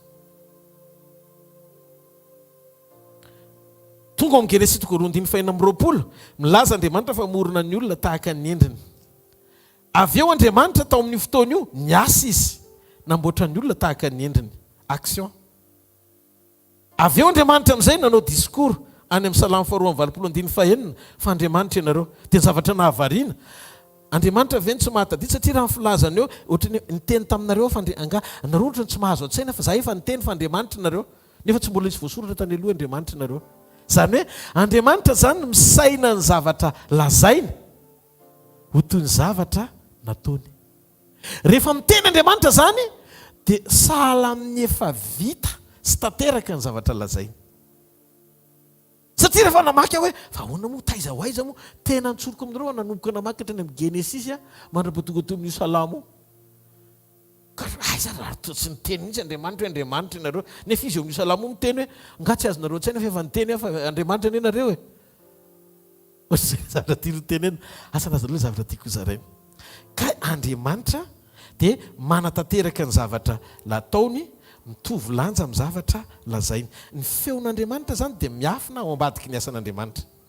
Andriamanitra efa nanome antsika sy nanomana antsika ny atonga ny fanahany afaka hameno antsika ato anaty hitondra anaty ny fahafenony ahita ny tenany ao anatsika Andriamanitra anaty nofo mandrasy tantearintsika natao hitoeran'Andriamanitra dia raha isika zany no anontanian'Andriamanitra dia hoe fanana ny tena namorony antsika an'Andriamanitra nareo misy Andriamanitra nareo. Ny antony Andriamanitra dia te hitoetra ny fahafenona ao anatinareo. Ny Efesiana 4:7-20 hozy izy Paoly hoe mba amenona anareo amin'ny fahafenona Andriamanitra rehetra. Teteny hoe mila mitandrintsika amin'ny zavatra lazain'ny olona sy ny familin-dalany devoly mampirehareha amin'ny fampianaran'ny diso tsy mitahiry fijoroana. Tsy mitahiry fijoroana. Teteny Baiboly fa novonjena tamin'ny tomba mibidy ny fiainan'Andriamanitra naseho teo amin'ny nofo ianareo. Mendriky ny sitraka ny fahafenon'Andriamanitra ao anatinareo. Ary ny fanan'Andriamanitra ao anatinao dia voalaza amin'ny 2 Efesiana 4 fa mahay manao mihoatra noho izay zavatra azonao angatahana na heverina no ny herin'Andriamanitra izay miasa aiza ao anatinao. Taizary nanomboka ny tantarantsika. Taitsika nanomboka ny tantaram-piainantsika mba ahafahantsika misitraka n'ilay tombony miavaka ao aminy amin'ny mazanak'Andriamanitra antsika. Romana 5:7-20 ka hatramin'ny 9:30. Hozy izy ny ten'Andriamanitra satria izay fantany raha teo no nitendreny koa hitovy endrika amin'ny zanany mba ho lama-to amin'ny raha lahy-maro izy ary izay nitendreny no nantsoiny koa ary izay nantsony no amarininy koa ary izay no amarininy no nomeny voninahitra koa. Mangataka ny pasteur Zomà vakeo amin'ny teny frantsay le 9:20 le 9:30 mazava kokoa ny fanambarany teny frantsay azy. Amin'ny Romana 5 le 9:20 ka hatramin'ny 9:30. Zafady indrindra. Au nom de Jésus, car ceux qu'il a connus d'avance, il les a aussi prédestinés à être semblables à l'image de son Fils, afin que son Fils fût le premier-né entre plusieurs frères. Et ceux qu'il a prédestinés, il les a aussi appelés, et ceux qu'il a appelés, il les a aussi justifiés, et ceux qu'il a justifiés, il les a aussi glorifiés. Amen. Et nous, manaraka tsatsika eto ny tanjona farany dia voninahitra. Zany hoe ho amin'ny voninahitra ny tanjona farany eo amin'ny fiainanao. Ianao zany manana programma Andriamanitra no ametraka anao eo amin'ilay toerana sy tanjona feno voninahitra. Dia andao tsika isaina amin'izay. Misy dingana zany makany amin'ny voninahitra. Raha mbola tsy tonga eo amin'ilay dingany voninahitra tokony isy ianao ianao dia mbola mitohy foana Andriamanitra manao an'ilay hoe ataonao ohatr'izao koa, ataonao ohatr'izao koa, ataonao ohatr'izao ihany koa mandra-pahatonga anao amin'ilay hoe voninahitra io. Rehefa tonga amin'ilay voninahitra ianao dia tsy misy tsony ilay hoe inona ny toyiny. Ny voninahitra zany ny tanjona farany ao amin'ny sekoly ho fiarahanao amin'Andriamanitra. Raha toka mbola tsy tonga eo amin'ilay dingany voninahitra ianao dia tsy hitsahatra mihitsy Andriamanitra amin'izay zavatra tiany atao. Ohatra hoe ohatr'izao zany tian'Andriamanitra tenenina izay tokantena no nomeny namana koa. Ary izay nomeny namana tsara no nomeny tokantrano koa. Ary izay nomeny tokantrano no nomeny taranaka koa. Ary izay nomeny taranaka no nomeny asa ihany koa. Ary izay nomeny asa no nanjary tompona société sy PDG dia nijanona hatreo. Atsofa ny taran'izay fiaina. Hitanareo amin'izay ilay izy. Ny voninahitra tsisy fitohizany intsony fa tonga dia nijanona teo ilay izy. Mahita an'Andriamanitra zany zao hanao an'izany ho fiainantsika tsirairay avy. Izay mbola tsy tonga eo amin'ilay dingany voninahitra miomany ianao manomboka androany fa izy ilay ihany koa be dia be itoy mandra-pahatonga anao amin'ilay tanjona farany tsy maharety akao an'Andriamanitra. Halleloja. Andriamanitra zany efa nahalalantsika meloa. Izay fantany meloa izy no nitendreny koa. Izay fantany meloa no nitendreny. Halleloja. Ny fanendrena meloa, ny fahalalànanao meloa. Fa zao ny zavatra nahavariana. Rehefa miteny izy mikasika momba ny antso, tsy miteny izy hoe izay nantsoiny tany aloha, fa nantsoiny amin'izao. Zao ianao no antsoina. Zao ianao androany eto ambonin'ny tany ianao no nantsona, eto ambonin'ny tany ianao no hamarinina. Fa ny programa mpiainanao tsy manomboka hatreo amin'ny fiantsonanao, ny tantaranao efa nanomboka tany amin'ny lasa talohany natao akibon'ny neny ianao. Zay no mahatonga n'Andriamanitra milaza. Ny mahavariana kely dia zao rehefa miteny Andriamanitra dia mila mitsipontsika mianatra mijery ny fomba fitenin'Andriamanitra. Izy no nafantatra anao mialoha na atao kiboneny ianao. Zay fantany raha teo koa mialoha zany, dia toraka izany koa ny fanendrena. Ozy izy prédestiné, préconnu, ny dikan'izay dia hoe fantany mialoha sy nitendreny mialoha. Tsy niteny izy hoe niantso anao mialoha, na nanamarina anao mialoha, na nanome voninahitra anao mialoha. Tsy misy le hoe pré-appelé anao na pré-justifié, tsisy. Fa ozy izy Andriamanitra fantatro mialoha ianao ary nitendreko mialoha ihany koa. Ndika io teny io fa maninona ny fahalalana sy ny fanendrenanao ny tany aloha, fa ny fiantsona sy ny fanamarinanao androany. Inona ny mahasamihafa andreo zavatra ireo? Inona ny programan'Andriamanitra ao anatin'ireo? Ny marina tsy misy dikany ny hoe teo aloha raha tsy misy ny ao aoriana. Tsy ilaina ny avant raha tsy misy après. Ny après ny manome lanja ny avant. Tsy marety eka ao an'Andriamanitra. Lasa amin'izay iresaka sika. Inona ny tian'Andriamanitra atao? Ozy izy Andriamanitra hoe tany aloha tao amin'ny mandrakizay lasako nefa fantatro ianao. Ary zao ny fiainanao sy ny destinanao na ny anjara voatendrinao dia tsy napetrako ao amin'ny fotoana voafetsy, fa napetrako sy nitehiriziko tao amin'ny lasako mandrakizay. Fatao tsara ny tanan'izay miaina. Inona ny tian'Andriamanitra ho tenenina? Nandefanao eo amin'ny fotoan'Andriamanitra ho hita maso tongolombelona. Fa fony ianao mbola tsy tonga teo amin'ny fotoana ianao io hitako eo androany arivo io. Dia olona efa nisy tao amin'ny tontolo ara-panahy tao amin'Andriamanitra rehefa fantany. Dia zao nataon'Andriamanitra tany amin'ilay lasa mandrakizay no nanamboarako sy nanomanako anao ao anatina programa sy anjara voatendry voafaritra ao anatin'le fotoana anendreko anao ho tafiditra ao anatin'ny fotoana. Rehefa tafiditra eto tany ianao dia tafiditra ao anaty fe-potoana. Satria ny eto misy fetra. Fenao tsy le olona natao hitoetra eto amin'ity tany ity. Ary zay ny tiany devoly fafana rehefa tonga eo amin'ny nofo ka voafitaka teo amin'ny nofo i Adama. Adino le tena maha izy azy. Fa tsy misy olona salamo zany ka misaina ny hofaty nizaniza. Tsisy olona misaina hoe mandala izy eto ambony tany. Fa raha sainao hoe mandala ianao eto tany, hitandrina ianao na amin'ny fijoroana, hitandrina ianao na amin'ny fitondran-tena, hitandrina tsara ianao satria anomboka hitodika ianao hijery zay planin'Andriamanitra tao amin'ny lasany mandrakizay mba ho tanteraka tsy misy tsiny eo amin'ny fiainanao. Hitanareo sarotiny fantatry ny devoly fa raha vao mitodika amin'Andriamanitra tsara ianao dia tsisy ninina azo ny atao fa ohatra ny omby mijery flora izy mahita amin'ny fiainanao. Satria zay mahatonga azy mampiditra distraction be dia be, favarim-bariana be dia be, mba tonga anao tsy fantoka any amin'ilay mandrakizay ianao. Ka zao ilay izy mila manaraka tsara tsika fahitantsika Andriamanitra androany hariva. Misy zavatra be tiako zaraina eto androany. Ozy ny tompo hoe ny avant na ny teo aloha dia tao mandrakizay lasa tao aminy. Tao mandrakizay lasa avokoa na ny fahafantarana ianao na ny anjara voatendrinao. Ny antso sy ny fanamarinana anao dia nataony ho ao amin'ny fotoana amin'izay eto ambonin'ny tany. Zany no mahatonga amin'ny fiantsoana tsy tany aloha. Satria eto ianao no nantsoiny sy no hamarininy sy tiany omena voninahitra. Eto tany ianao no nantsoiny no hamarininy sy omena voninahitra. Dao tsika hijery ny tantaram-piainan'i Jeremia. Jeremia toko voalohany 9:5. Hiditra lalindalina kokoa amin'izay isika. Ozy izy ny ten'Andriamanitra. Hatry ny fony ianao tsy mbola noforoniko tany an-kibo no efa fantatra.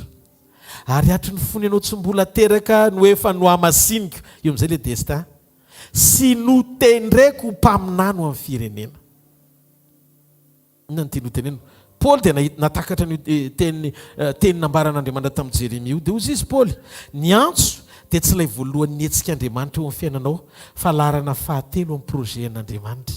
mombanao ny appel na ny antso. Larana fahatelo. Fa maninona?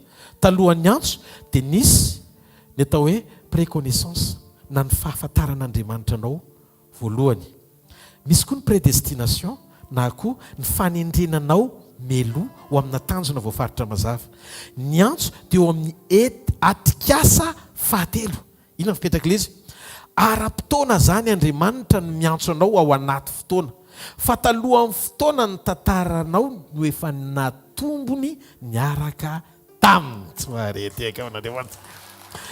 Dia ozy Andriamanitra hoe talohan'ny onan'ny rainao sy ny mamanao no efa fantatra ianao. Ohatrany nahalalany Adama ny Eva. Talohan'ny nahatongavanao teto tany ara-potoana dia efa nahalalanao atao amin'ny mandrakizay ako. Ny fidolona anankiroa nakambana ahatonganao amin'izao lokonao zao, ahatonganao amin'izao refinao zao, ahatonganao amin'izao fijerinao zao. Tiako fantatrao fa ny tantaranao tsy hoe metomboka taminao tao amboaka, fa natomboka tamin'ny fotoana mbola tsy natao amboaka anao, fa tany amin'ny tontolon'ny mandrakizay nisy ahy. Efa voarin'izy talohan'ny fahaterahanao sy ny fahatongavanao tao amboaka ianao, fa nandahatra fotsiny ahatonganao eto an-tany tamin'ny fifidianako izay horainao sy horeninao. Tsy mahareteka ao an'Andriamanitra. Ozy izy Andriamanitra aminao andro anariva fantatry meloa ianao. Talohan'ny fotoana tao mandrakizay no efa nanomana anao ho akiboneny amin'izay. Io ilay préconnaissance lazain'ny Paul, io ilay fahalalana meloa. Efa notendreko ianao ho mpaminany ho amin'ny firenena. Io ilay prédestination na anjara voatendro an Jérémie. Tonga eto an-tany ary Jérémie. Ozy izy Andriamanitra, hiteny sy ampatsiaro anao amin'izay. Inona ny hitanao? Fa tsisy ifandraisany amin'ireo hitanao ireo izay zavatra voatendriko tany aloha. Dia inona zavatra hitany Jérémie? Tsy nahita izy hoe mafy be zany asa zany, fa izy hoe azo mahatsiaro. Fahatsiarovana ny ilaina, fahatsiarovana ny tenin'Andriamanitra, fahatsiarovana ny sitrapon'Andriamanitra, mba hampahery sy hampijoro anao ampinoana, alalanao ny antom-pisinao ao aminy, miditra amin'ny sekoly mifanefeny ianao, mba handrenesanao ny feony, hitondranao any amin'ilay anjara voateny tena mety aminao, hoe aninona eto an-tany ianao tsy mahareteka ao an'Andriamanitra. Ireo rehetrarehetra hitany masonareo tsy eo akory nanomboka tsika. Efa nisy fahafantarako anao tany aloha. Ny tantarantsika amin'ny fiarahantsika amin'Andriamanitra dia efa tany aloha ela. Ozy izy Andriamanitra nidinao eo amin'ny fotoana mba hiantso anao amin'izay. Ny projet rehetra tian'Andriamanitra atao eo amin'ny fiainanao dia efa voafaritra melohan'ny fotoana natongavanao teto an-tany. Inona no antony mahatonga ny projet ny fiainanao efa voasotra tany amin'ny mandrakizay? Tianao fantatra avy eo maninona Andriamanitra nataony tany amin'ny mandrakizay ilay izy? Ny antony izay rehetra miseho ety ambany masoandro dia miaina ao ambany lalàna ny fiovaovana sy faharavana avokoa. Men'Andriamanitra mihitsiny ny ohatra tamin'ny volamena sy ny volafotsy. Ianao raha mahita ny volamena sy ny volafotsy dia toy ny zavatra tsy ho ravo zany. Matematesan'ny olona satria zavatra sarobidy sy lafo vidy. Tombanana amin'ny volamena anananao ny harenao. Azo hoe tiako tenenina. Ohatr'izany ty tany ty zay. Fosy izy Andriamanitra tsy ho volamena io, tsy ho volafotsy io mihitsiny. No faharetana mandrakizay fa mandalo so ambany faharavana sy fiovana avokoa zany rehetrarehetra zany. Raha mbola eto ambany masoandro dia tafiditra ao anaty fotoana. Ny dikan'izay rehefa tafiditra ao anaty fotoana, zay rehetra nanam-pendohana dia tsy maintsy manam-piafarana. Jereo ianao manomboka androany fa misy fiovana. Mety tsy hitanao isan'andro ilay izy. Fa rehefa ela ny ela dia masikenao amin'izay ilay miketrona. Ny antony satria manam-pahatsapany ianao fa mitombo taona sy melehibe. Ka raha mandra-pialanao eto ambonin'ity tany ity dia tsy maintsy miovy ianao satria ny zavatra rehetra eto ambanin'ny masoandro dia nitendren'Andriamanitra ho ao anaty fiovana avokoa. Zay rehetra eto ao anaty fotoana zany dia tsy maintsy miovaova sy mivadibadika avokoa. Dia ozy Andriamanitra hoe ny programako sy ny projetako momba anao dia tsy ataoko ao anaty fotoana fa ataoko ivelan'ny fotoana. Zany hoe ataoko ao amin'ny mandrakizay mba tsy ho azon'le fotoana fehezina sy ovaova. Fa ninona mitrangy eo amin'ny fotoana zany nanendran'ilay izy aty amin'ny mandrakizay ako. Ary tsy misy ny fotoana raha tsy tao amin'ny mandrakizay no niteraka azy. Noho izany ny fotoana tsy maintsy manaiky ny mandrakizay satria antom-pisiny zany tsy mahareteka ao anandrakizay ho an'Andriamanitra. Dia ozy izy Andriamanitra momba anao ray manontolo sy ny programa momba anao no ataoko tato mandrakizay hoetiko amin'ny fotoana le izy ka nininona fiovaovan'ny fotoana sy ny zava-misy rehefa tenao amin'Andriamanitra nijoroanao tsisy nininona mitangy eto tany ka asakana ny anjara voatendrinao tsy ho tanteraka tsy maharety ao an'Andriamanitra. Halleloia. Nataony tao mandrakizay mba tsy handay raha ny fiovaovana. Tao mandrakizay niteraka mantsy ny fotoana noho izany ny fotoana dia natao anaiky ny mandrakizay satria antom-pisiny. Paul dia nilaza fa ny fahoriana dia mitondra ny mariky ny fotoana. Ny fampahoriana dia mitondra ny mariky ny fotoana. Andeny mba hojerentsika kely ny fanambaran-drala Paul eo amin'ny Romanina 9 amin'izany ny 9:20. Ahoana ny lazainy? Fa ataoko fa ny fahoriana amin'izao andro ankehitriny izao. Zany hoe ny fahoriana tafiditra ao anatin'ny fotoana. Mitondra ny mariky ny fotoana. Ohatrany hoe Adidas. Mitondra ny mariky ny tenisy. Mianao tsara ve nareo? Fa ny voninahitra kosa dia voalaza fa tsy ao anatin'ny fotoana fa tao mandrakizay tsy maharety ao an'Andriamanitra. Noho izany rehefa eo amin'ny fanatrehan'ny velona mandrakizay dia tsy miteny ny fotoana. Halleluia. Za zao mahita fa le fampahoriana manjoanao io azo faranana androany io satria sisy ny baiboly fa ny fahoriana zay amin'izao andro ankehitriny izao. Teo izy ny mandrakizay hoe efa nampahoriana izy mba hampanankarena ny maro. Tsy maharety ao an'Andriamanitra. Noho izany mila fantatsika ty fahamarinany ty Andriamanitra dia nanamboatra programa ho antsika. Manaikiditra izy eo amin'ny fotoana. Sady amin'ilay teny hoe nahalalantsika Andriamanitra tahaka ny nahalalany Adama ny Eva. Zay le communion. Adama nitondra sy nampiampitavona semence atao amin'ny Eva. Dia taoriana io na fanalavitra toerana ry Adama sy Eva dia zao tsy maty le vota ao amin'ny Eva fa tarafina fotsiny amin'ny fitombon'ny kibony. Zao fipetraka le izy. Sahala amin'izany ihany koa le atao hoe amin'ny teny grika hoe proginosko na le hoe programa ny mandrakizay n'Andriamanitra. Talohan'ny fotoana nampisy intimité lalina tamintsika Andriamanitra. Efa napiditra ny maizy azy tao amin'ny tontolo ara-pan'Andriamanitra mba ahafahany voninahiny mahazo aina amin'ny alalantsika. Zay no mahatonga tsy tonga dia naniraka antsika anao ny asany fa nanova antsika hitovy aminy. Tsy maharety ao an'Andriamanitra. Zay le toe-pahamasinana. Tsy maninona zay fahasarotana sy fampahoriana hatrehanao eo amin'ny fiainana fa tsy maintsy ahombo ny fiafaranao. Ny antony dia tsotra, tsy maintsy hisy ao ny voninahitr'Andriamanitra raha tenao amin'ny Jesosy ianao sy mijoro ao amin'ny Jesosy ianao ary miaino amin'ny Jesosy ianao. Mane mahatonga ny lira hoe raha mbola ianao no ray Jesosy mandrakizay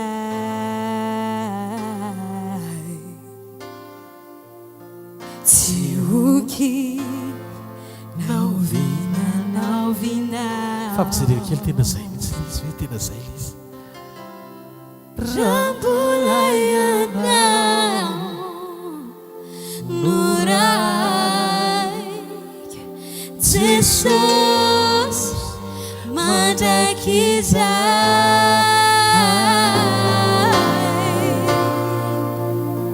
tsy hoky naovina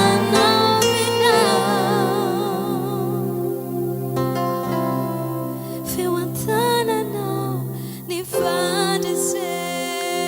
Halleluia. Hoy izy ny jona voalohany toko faefatra ny andiny faefatra. Hoy izy ny ten'Andriamanitra. Anaka, ianareo avy amin'Andriamanitra. Efa naresy reny. Wow. Fa taizany nandresy. Nefa Jesosy miteny hoe efa naresy. Zany hoe mbola tsy mitranga akory le olana dia efa kopaka mialohan'ny fotoana hiatrehanao azy. Satria nisy nandresy teo alohanao ka rehefa avy aminy ianao dia misitraka ny fandreseny. Jesosy no anarany. Halleluia. Dia hoy izy ny baiboly na ny fitahinanao rehefa vita. Hitanao ny fitahim-panahiny an-danitr'Andriamanitra.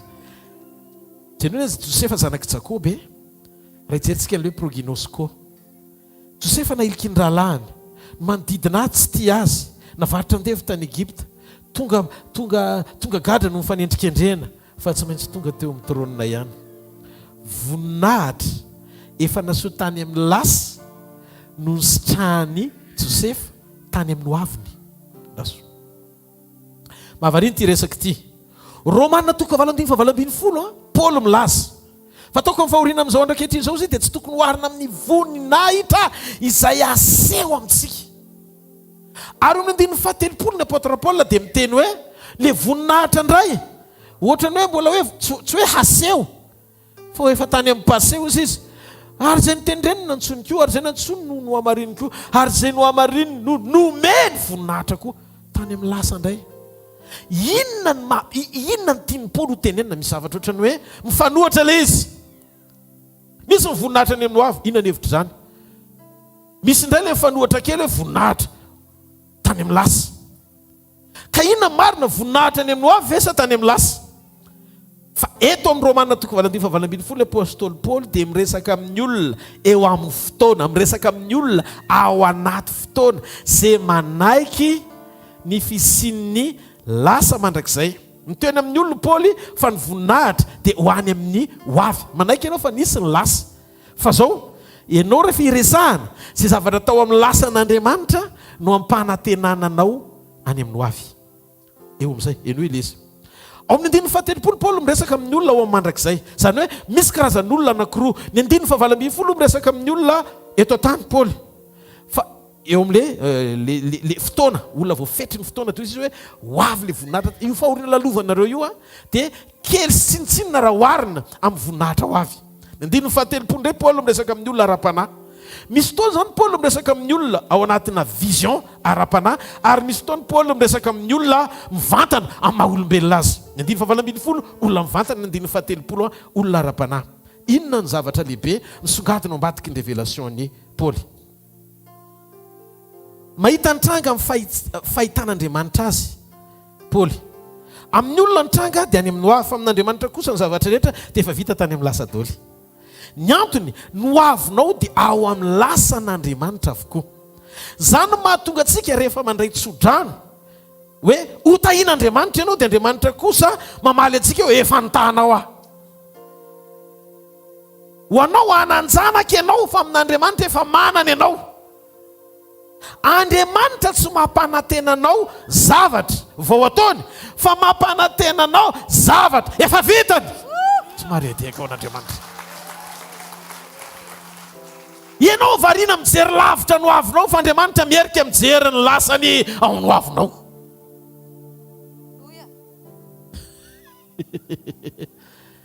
Satria ao amin'ny lasany mandrakizay no avinao. Mihaino tsara amin'izay tsika. Mihaino amin'izay fa hiditra amin'ny lelandalintsika. No avinao rehetra ao amin'ny lasany daholo ianao fa izay lazainao fa ho avy no iteneniny aminao fa efa vita. Miaraka aminao Andriamanitra mamaky le lalana efa hitany talohany nakanesanao sy hatrenao an'ilay izy. Zay no mahatonga azy milaza raha avy amin'Andriamanitra ianareo efa naharesy mialohan'ny fotoana hiatrehanareo. Tsy mahareteka ao an'Andriamanitra. Zany mahatonga an'Andriamanitra mametaka ny sandany fakapanahy sy ny fizantoetra ho maivana ho ziziny amin'ny fakapanana fizantoetra dia efa nisy lalana ny man'Andriamanitra fa raha ny amin'ireny efa nataon'Andriamanitra tsy mampitondra an'ireny izay tsy zakanao zany Andriamanitra. Zany hoe mialohan'ny fotoana hiatrehanao n'izy ny lanjainy aloha ilay izy dia hitanao hoe voanao vao nalevany. Efa namaky an'io teo alohanao izy. Taminao mbola tsy teo. Avant toi, sans toi. Efa teo izy. Tsika tsy afaka ny anova ny lasa fa tsika afaka anova ny hoavy. Ary tandremo sao mijanona hoavy fotsiny no avinao fa azony devoly lalovina amin'izay. Eo Satana no milalao hoe anahoana no aviko, tsy tokony hipetraka izany. Satria no avinao efa tao amin'Andriamanitra zavatra efa misy. Zay no mahatonga antsika tsy avela antsika hivenjivenjy ampahorian'ny no avy fa miverina ao amin'ny lasan'Andriamanitra. Miverena amin'Andriamanitra ianao tsy mahareteka ao n'Andriamanitra.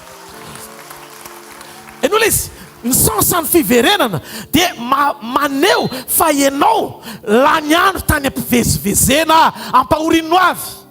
Fa rehefa tena miverina mifonao ao amin'Andriamanitra dia hoentin'Andriamanitra ianao ao amin'ny lasany izay hamaritra no avinao. Zavatra tena hitanareo no avy azovana fa ny lasa tsy azovana.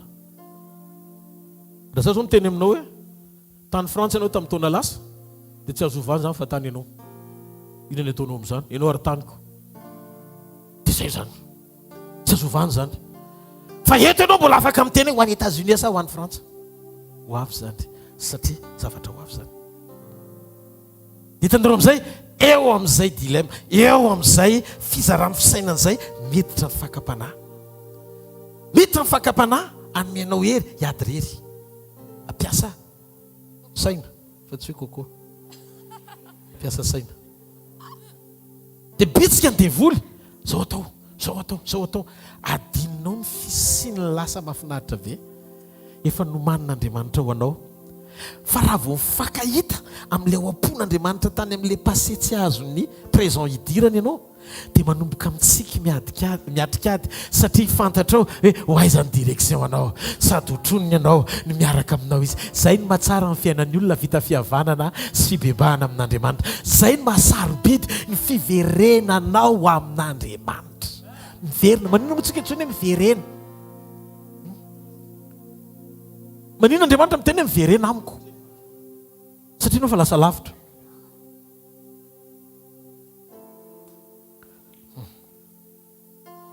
tsy misy mahova ny planin'Andriamanitra ho anao ny dikany satria efa nafeniny tao amin'ny lasany mandrakizay hiditra amin'izay tsika aza fatra-pamaritra ny fiainanao amin'ny hoavy tianao atongavan'izany miverenao amin'ny lasan'Andriamanitra ho anao miverenao amin'ny sitrapon'Andriamanitra ianao tsy faminaniana hoavy no ilainao fa faminaniana lasany mila fantatrao zany mahatonga anay tsy mampanantena ny hoavy ianao ara-paminaniana fa mampitodika sy mampiverina anao any amin'ny lasa ara-paminaniana amaritana ny hoavy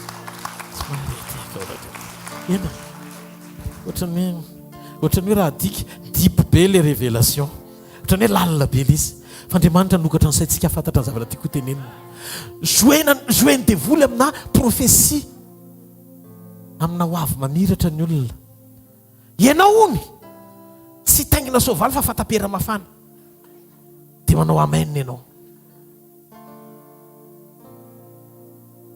tsy zany no ilaina fa rehefa tsara fihavanana amin'Andriamanitra ny olona ampahitan'Andriamanitra ny lalaka leny izy no mitarika azy isan'andro misy gida foana eo amin'ny fiainanao ianao hoe tsy mandeha rerika mila mpanantenana ho avy fa misy mpitantana tsy maintsy ao any amin'ny destin tsy maharetehaka ao an'Andriamanitra noho izany aza manaiky adalan'ny olona raha-paminaniana amin'ny zavatra vetivety manana antoka amin'ny mandrakizay mba tsy ho diso lalana eny an-dalana fa miaraka aminao Jesosy eo aminao Jesosy manohana anao Jesosy manosika anao Jesosy mampijoro anao Jesosy tsy maintsy tonga akao amin'ny raiko ianao halleluja lasany important indray no adino inona ny zava-dehibe fiainam-panahy adino ny fiainam-panahy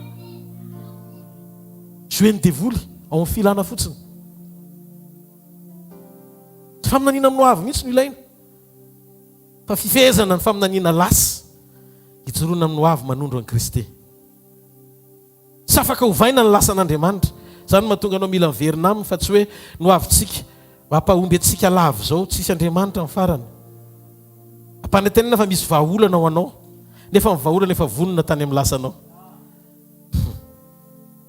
zao nisy mahita fa ny zavatra efa voava tany amin'ny lasa rehetra hoentin'Andriamanitra eo amin'ny présent androany le aretina efa voavatany 2 arivo taona lasa sitrany ianao zany dikany ny fampahoriana efa nampahoriana teo amin'ny toeranao izy afaka amin'ny fampahoriana ianao ny fahantrana efa tany amin'ny lasa daholo manovo any amin'ny lasa fotsiny tsika dia mandroso makany amin'ny hoavy anika tsy izany va sy tehaka raga sy tehaka ao an'Andriamanitra halleluja halleluja halleluja Andriamanitra dia afaka mampiasa no avinao andevonana ny lasanao lasa ao amin'Andriamanitra no ilainao fa tsy hampandroso anao indray raha ny lasanao tsy tao amin'Andriamanitra nisy fotoana niasa saina ny zanak'Israely eo aloha ranomasina mena aoriana Egiptianina manenjika efa saina zao Andriamanitra efa nanafaka anay tany Egipta ohatro misy natao hoe voaka daholo niaraka tamin'ny Mosesy tafavoaka tampotampoka eo amoron-dranomasina mena reo daholo indray le tafavoaka fa nanaraka le manika hoe tafavoaka reo daholo misy toa Andriamanitra maneho aminao fa tafavoaka ianao efa ady goavana ny namoaka anao tany nampanaiky farao tsy moramora fa rehefa tafavoaka ianao mbola io manaraka aoriana ihany izy problème ao aoriana eo aloha koa nefa problème dia hoy izy Andriamanitra aza miasa saina amin'ny problème fa za manotrona anao i-pourvoir solution amen mety tsy hainao izy na hitanao fa za efa mahita ny eloha ny zavatra ho ataoko anao tsy mila miady amindreo nareo fa rehefa hotronony ianao izy samizy ihany mifamely eo problème voalohany nandevina ny problème faharoa ianao mivoaka fotsiny tsy mahareteka aman'Andriamanitra le niasakasaka tao aoriana nalevina tao amin'ny ranomasina ianao a tenenina eo akaikinao problème anao hoe mora miva ianao dia mahazo aina ny olana fa rehefa ianao tsy mivao fa tony tsara miaraka amin'ny fanotronana dia ny olana hoe no miva zany hoe mipitsoka mihitsy ny olana areteka hon'Andriamanitra alleloia Andriamanitra mampiasa ny sakany eo anoloana andravana ny olana aoriana zany hoe no avy no ampiasain'Andriamanitra andravany lasa izy tantara hitranga atoato zavatra hitranga eo amin'ny fiainanao ho efa sen'Andriamanitra tanteraka ny paseanao rehetra zavatra hitranga atoato karazan'ny olona hafa mihitsy ny fijery anao mijery ohatranao fa maninona ary izy ve iny dia tsotsika dadatoramamy amin'izay fotoan'izay ianao an'lera hoe io ve sa tsy io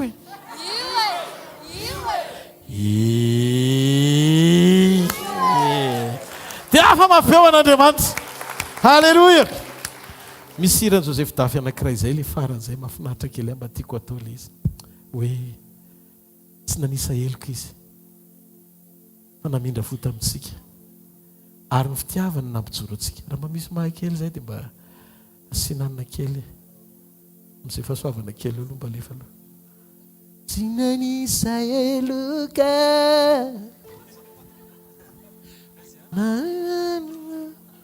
ny tako ohatr'izay le izy meso Joseph Dafy ma ino izy de papa fa manondrana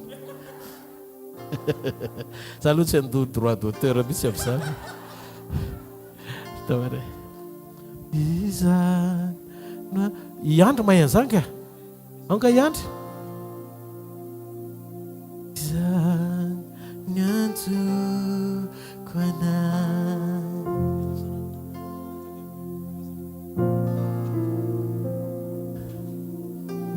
dony ataontsika tena ataontsika fotsika manontolo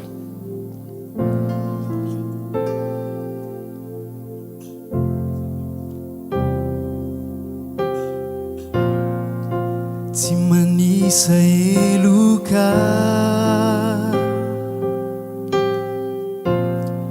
na mitanisa ireo tsinikio fa mijery ny ao am-po toy izany ianao hoay toy izany ianao hoay tsy manisa eloka ationy amin'i Jesosy ny tananao dia tena mahita azy ianao amin'izany toetra n'izany androany mitanisa ireo tsinikio fa mijery ny ao am-po toy izany ianao hoay toy izany ianao toy izany ianao hoay fa tianao loatra hoe ka maty ho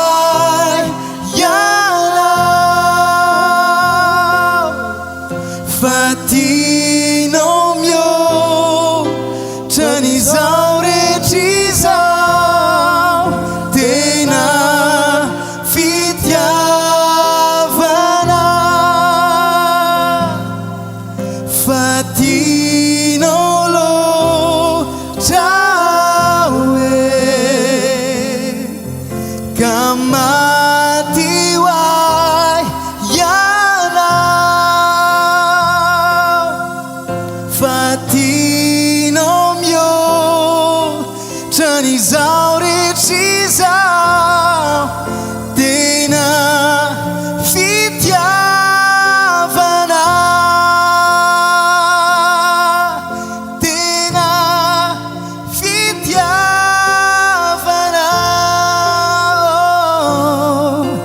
tena fitiavana sy ny famendrehana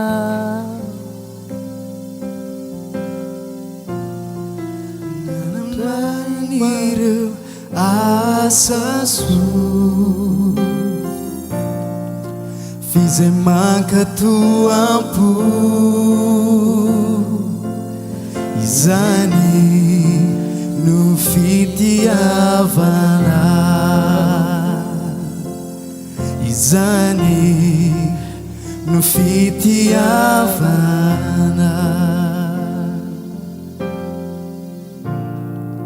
tsy ny famendrehana zay sika korony tsara indrindra nanandrana ireo asaso fizay mankatoampo mila fankatoavana nefa izany no fitiavana eo tsika rehetra teiteny amin'ny tompo efa tianao loatra halleluia no fitiavana fatinao loatra hoe jesosy ao ka maty hoay ianao fatinao mihoatra ny zao rehetra izao tena fitiavana fatinao loatra fatinao loatra hoe ka maty hoay ianao fatinao mihoatra ny zao rehetra izao tena fitiavana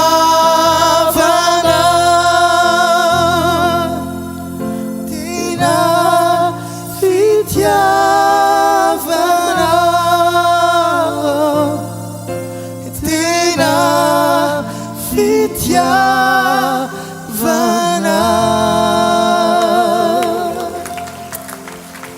eloia azafahatra mpitsiritra mety efa tsarany ivelany ainany jentilisa manana mihoatra ianao manana ny fiadanany jesosy eno ty famarinany ty inona ny mba hanatenan'ny olona zay tsy manana an'andriamanitra tsy misy famonjenao aminy nefa taranaka avy amin'ny abrahama izy ireo nazo ny tsodranon'andriamanitra fahitany taranany andriamanitra dia tady dio na tsy mino azy izy na tsy kristianina azy izy no lay teny dia mamiratra noho ny amin'ny teny fikasany abrahama jereo fa raha ny teny fikasany abrahama ho an'ny tsy mino ny ainany taranany ara-nofo hitany masosika any Dubai ohatra ianao kristianina tsy navelan'andriamanitra hifantoka amin'ny zavatra hita maso ianao afaka nyena sy faly ivelan'le firavona amin'ny zavatra mahafinaritra eo ivelany ianao manany Kristy ao anatinao ny atao hoe tombo-pitahiana dia tsy mionona amin'ny hoe fanananao ny zavatra rehetra fa ny fahafahanao miaina zay tsy hanana ny hafa nataon'andriamanitra ao anatinao fanomezam-pahasoavana ambony lavitra no mifafinaretana miaina sy misitraka ny zavatra ilainao ny fanananao zay fanomezana ao anatinao ilain'ny hafa fa tsy hananany manana osotry ny fanasitranana ianao manana ny ositry ny fahafahana sy fahalalana an'Andriamanitra ianao, manana ny ositry ny fahagagana ianao, manana ny ositry ny fahatsaran'Andriamanitra ao anatinao ianao, zay ambony lavitra noho ny arena sy ny firenty rehetra hita maso amin'ny fotoana matapidalaka lehan'izao tontolo izao, tsy maintsy hitady ianao izy naiza naiza satria Kristy ao anatinao fanantenana amin'ny voninahitra. Tiava mafy eo an'Andriamanitra. Aza misy mihetsika fa hivavaka aorian'ny filazana sy ny fanatitra. Tahiny tompotompoka.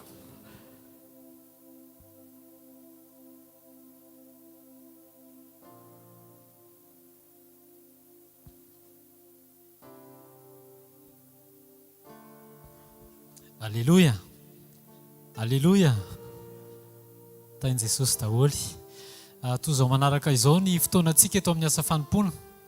Rapitso maraina amin'ny 7 sabotsy communion, mino fa fotoana miavaka ihany koa rapitso. Noho izany manomboka amin'ny 7 dia asaina hatramintsika tsirairay avy tonga eto amin'ny trampokon'olona Analakely. Amin'ny 7 maraina hatramin'ny 6 aorianan'izay. Dia araka ny nambara tamin'ny heriny dia miverina ny club d'enfant, club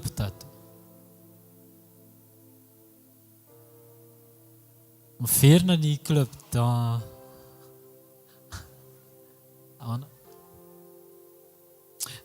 aorian'ilay fotoana dia misy an'ilay club d'enfant sy club d'ado miaraka amin'ny fivorian'ny tanora. Dia ao anatin'izay koa ny isa-tsampana mba mijanona daholo rapitso, manomboka rapitso izany dia manomana ny krismasy mahagaga isika tsirairay avy. Ndao aloha tiaka mafy ho an'i Jesosy. Alleluia. Dia latsinainy talata alarobia sekoly ao amin'ny Shoprite Analakely, ao amin'ny Shoprite fa ino moa Super U Analakely, 2e étage, eo ampitan'ny lycée JJR Jean-Joseph Rabearvelo, 2e étage. Latsinainy sekoly fanasitranana amin'ny 7 hatramin'ny 8 sasany. Talata sekoly famana olana amin'ny 7 hatramin'ny 8 sasany, ary alarobia sekoly tokantrano amin'ny 7 hatramin'ny 8 sy sasany maraina. Tongava fa ao ambadiky ny teny misy ny fitahian'Andriamanitra, militsika mavitrika mamonjy teny. Alleluia, alleluia. Ampirisihana hatramintsika ho an'izay mino fananaovan'Andriamanitra zava-mahagaga daholo teo amin'ny fiainana. Any atsaingana ohatra zao hoe tananao nanaovan'Andriamanitra zava-mahagaga ianao teo amin'ny fiainana. Reny tanana be da be reny manomboka rapitso maraina sy amin'ny heriny dia milahatra manoratra témoignage ho an'i Jesosy ilay izy.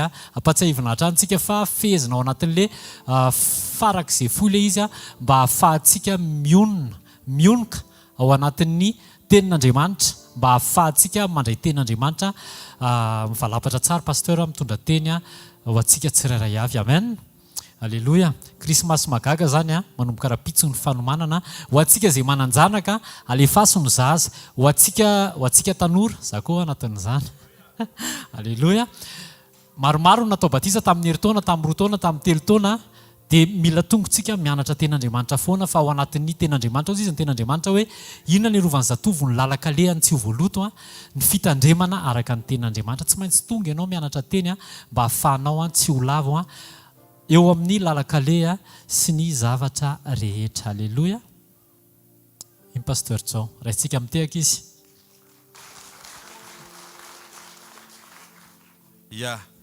Amin'ny sabotsy aiza pasteur Njiva teo moa sabotsy firy moa zafady tompoko le hvkl pasteur Njiva, sabotsy 26 novembre ery amin'ny salle Jacaranda Saint-Michel Parbe.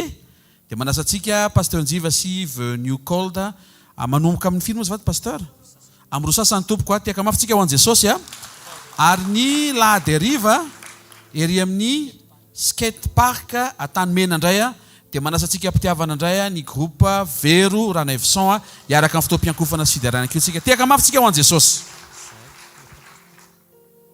Misaotra tompoko. Raha sitraka ao dia ainjiro makery amin'ny riboksary ny tananao dia ndaotsika hivavaka. Ray amin'ny anaran'i Jesosy mankasitraka anao zahay. Misaotra Jesosy ny amin'ny fafahana rehetra, misaotra ny amin'ny teny, misaotra ny amin'ny fananganana, misaotra ny amin'ny fanokafana amin'ny masom-panahana tsirairay avy. Misaotra Jesosy fa fafahana avy any aminao no angalanay anomezana anitarana amin'ny fanjakanao anao reny Jesosy. Taio Jesosy mba ho tonga fanahin'olona marobe ho voatahiry amin'ny fotoana hiverenanao eny amin'ny raho an-lanitra amin'ny anaran'i Jesosy. amen. Ndao tsika itiaka mafy an Jesosy. oya ndao tsika hitsangana risaotra an'Andriamanitra ny amin'ny fotoanandroany. Sambatra tyanao raha fa azotsika tsara ny zavatra nytenin'ny tompo androany. Sika re ngezabe ilay izy fa tena mitondra fiainana ngezabe. Atsika androhitana zavatra ngezabe no kafa na vision antsika mba tsy ho voafitaka na isaina zavatra ivelan'izay zavatra andrasan'Andriamanitra amintsika. Zay mahatonga amin'ny Baiboly miteny hoe azony ny fiainana mandrakizay.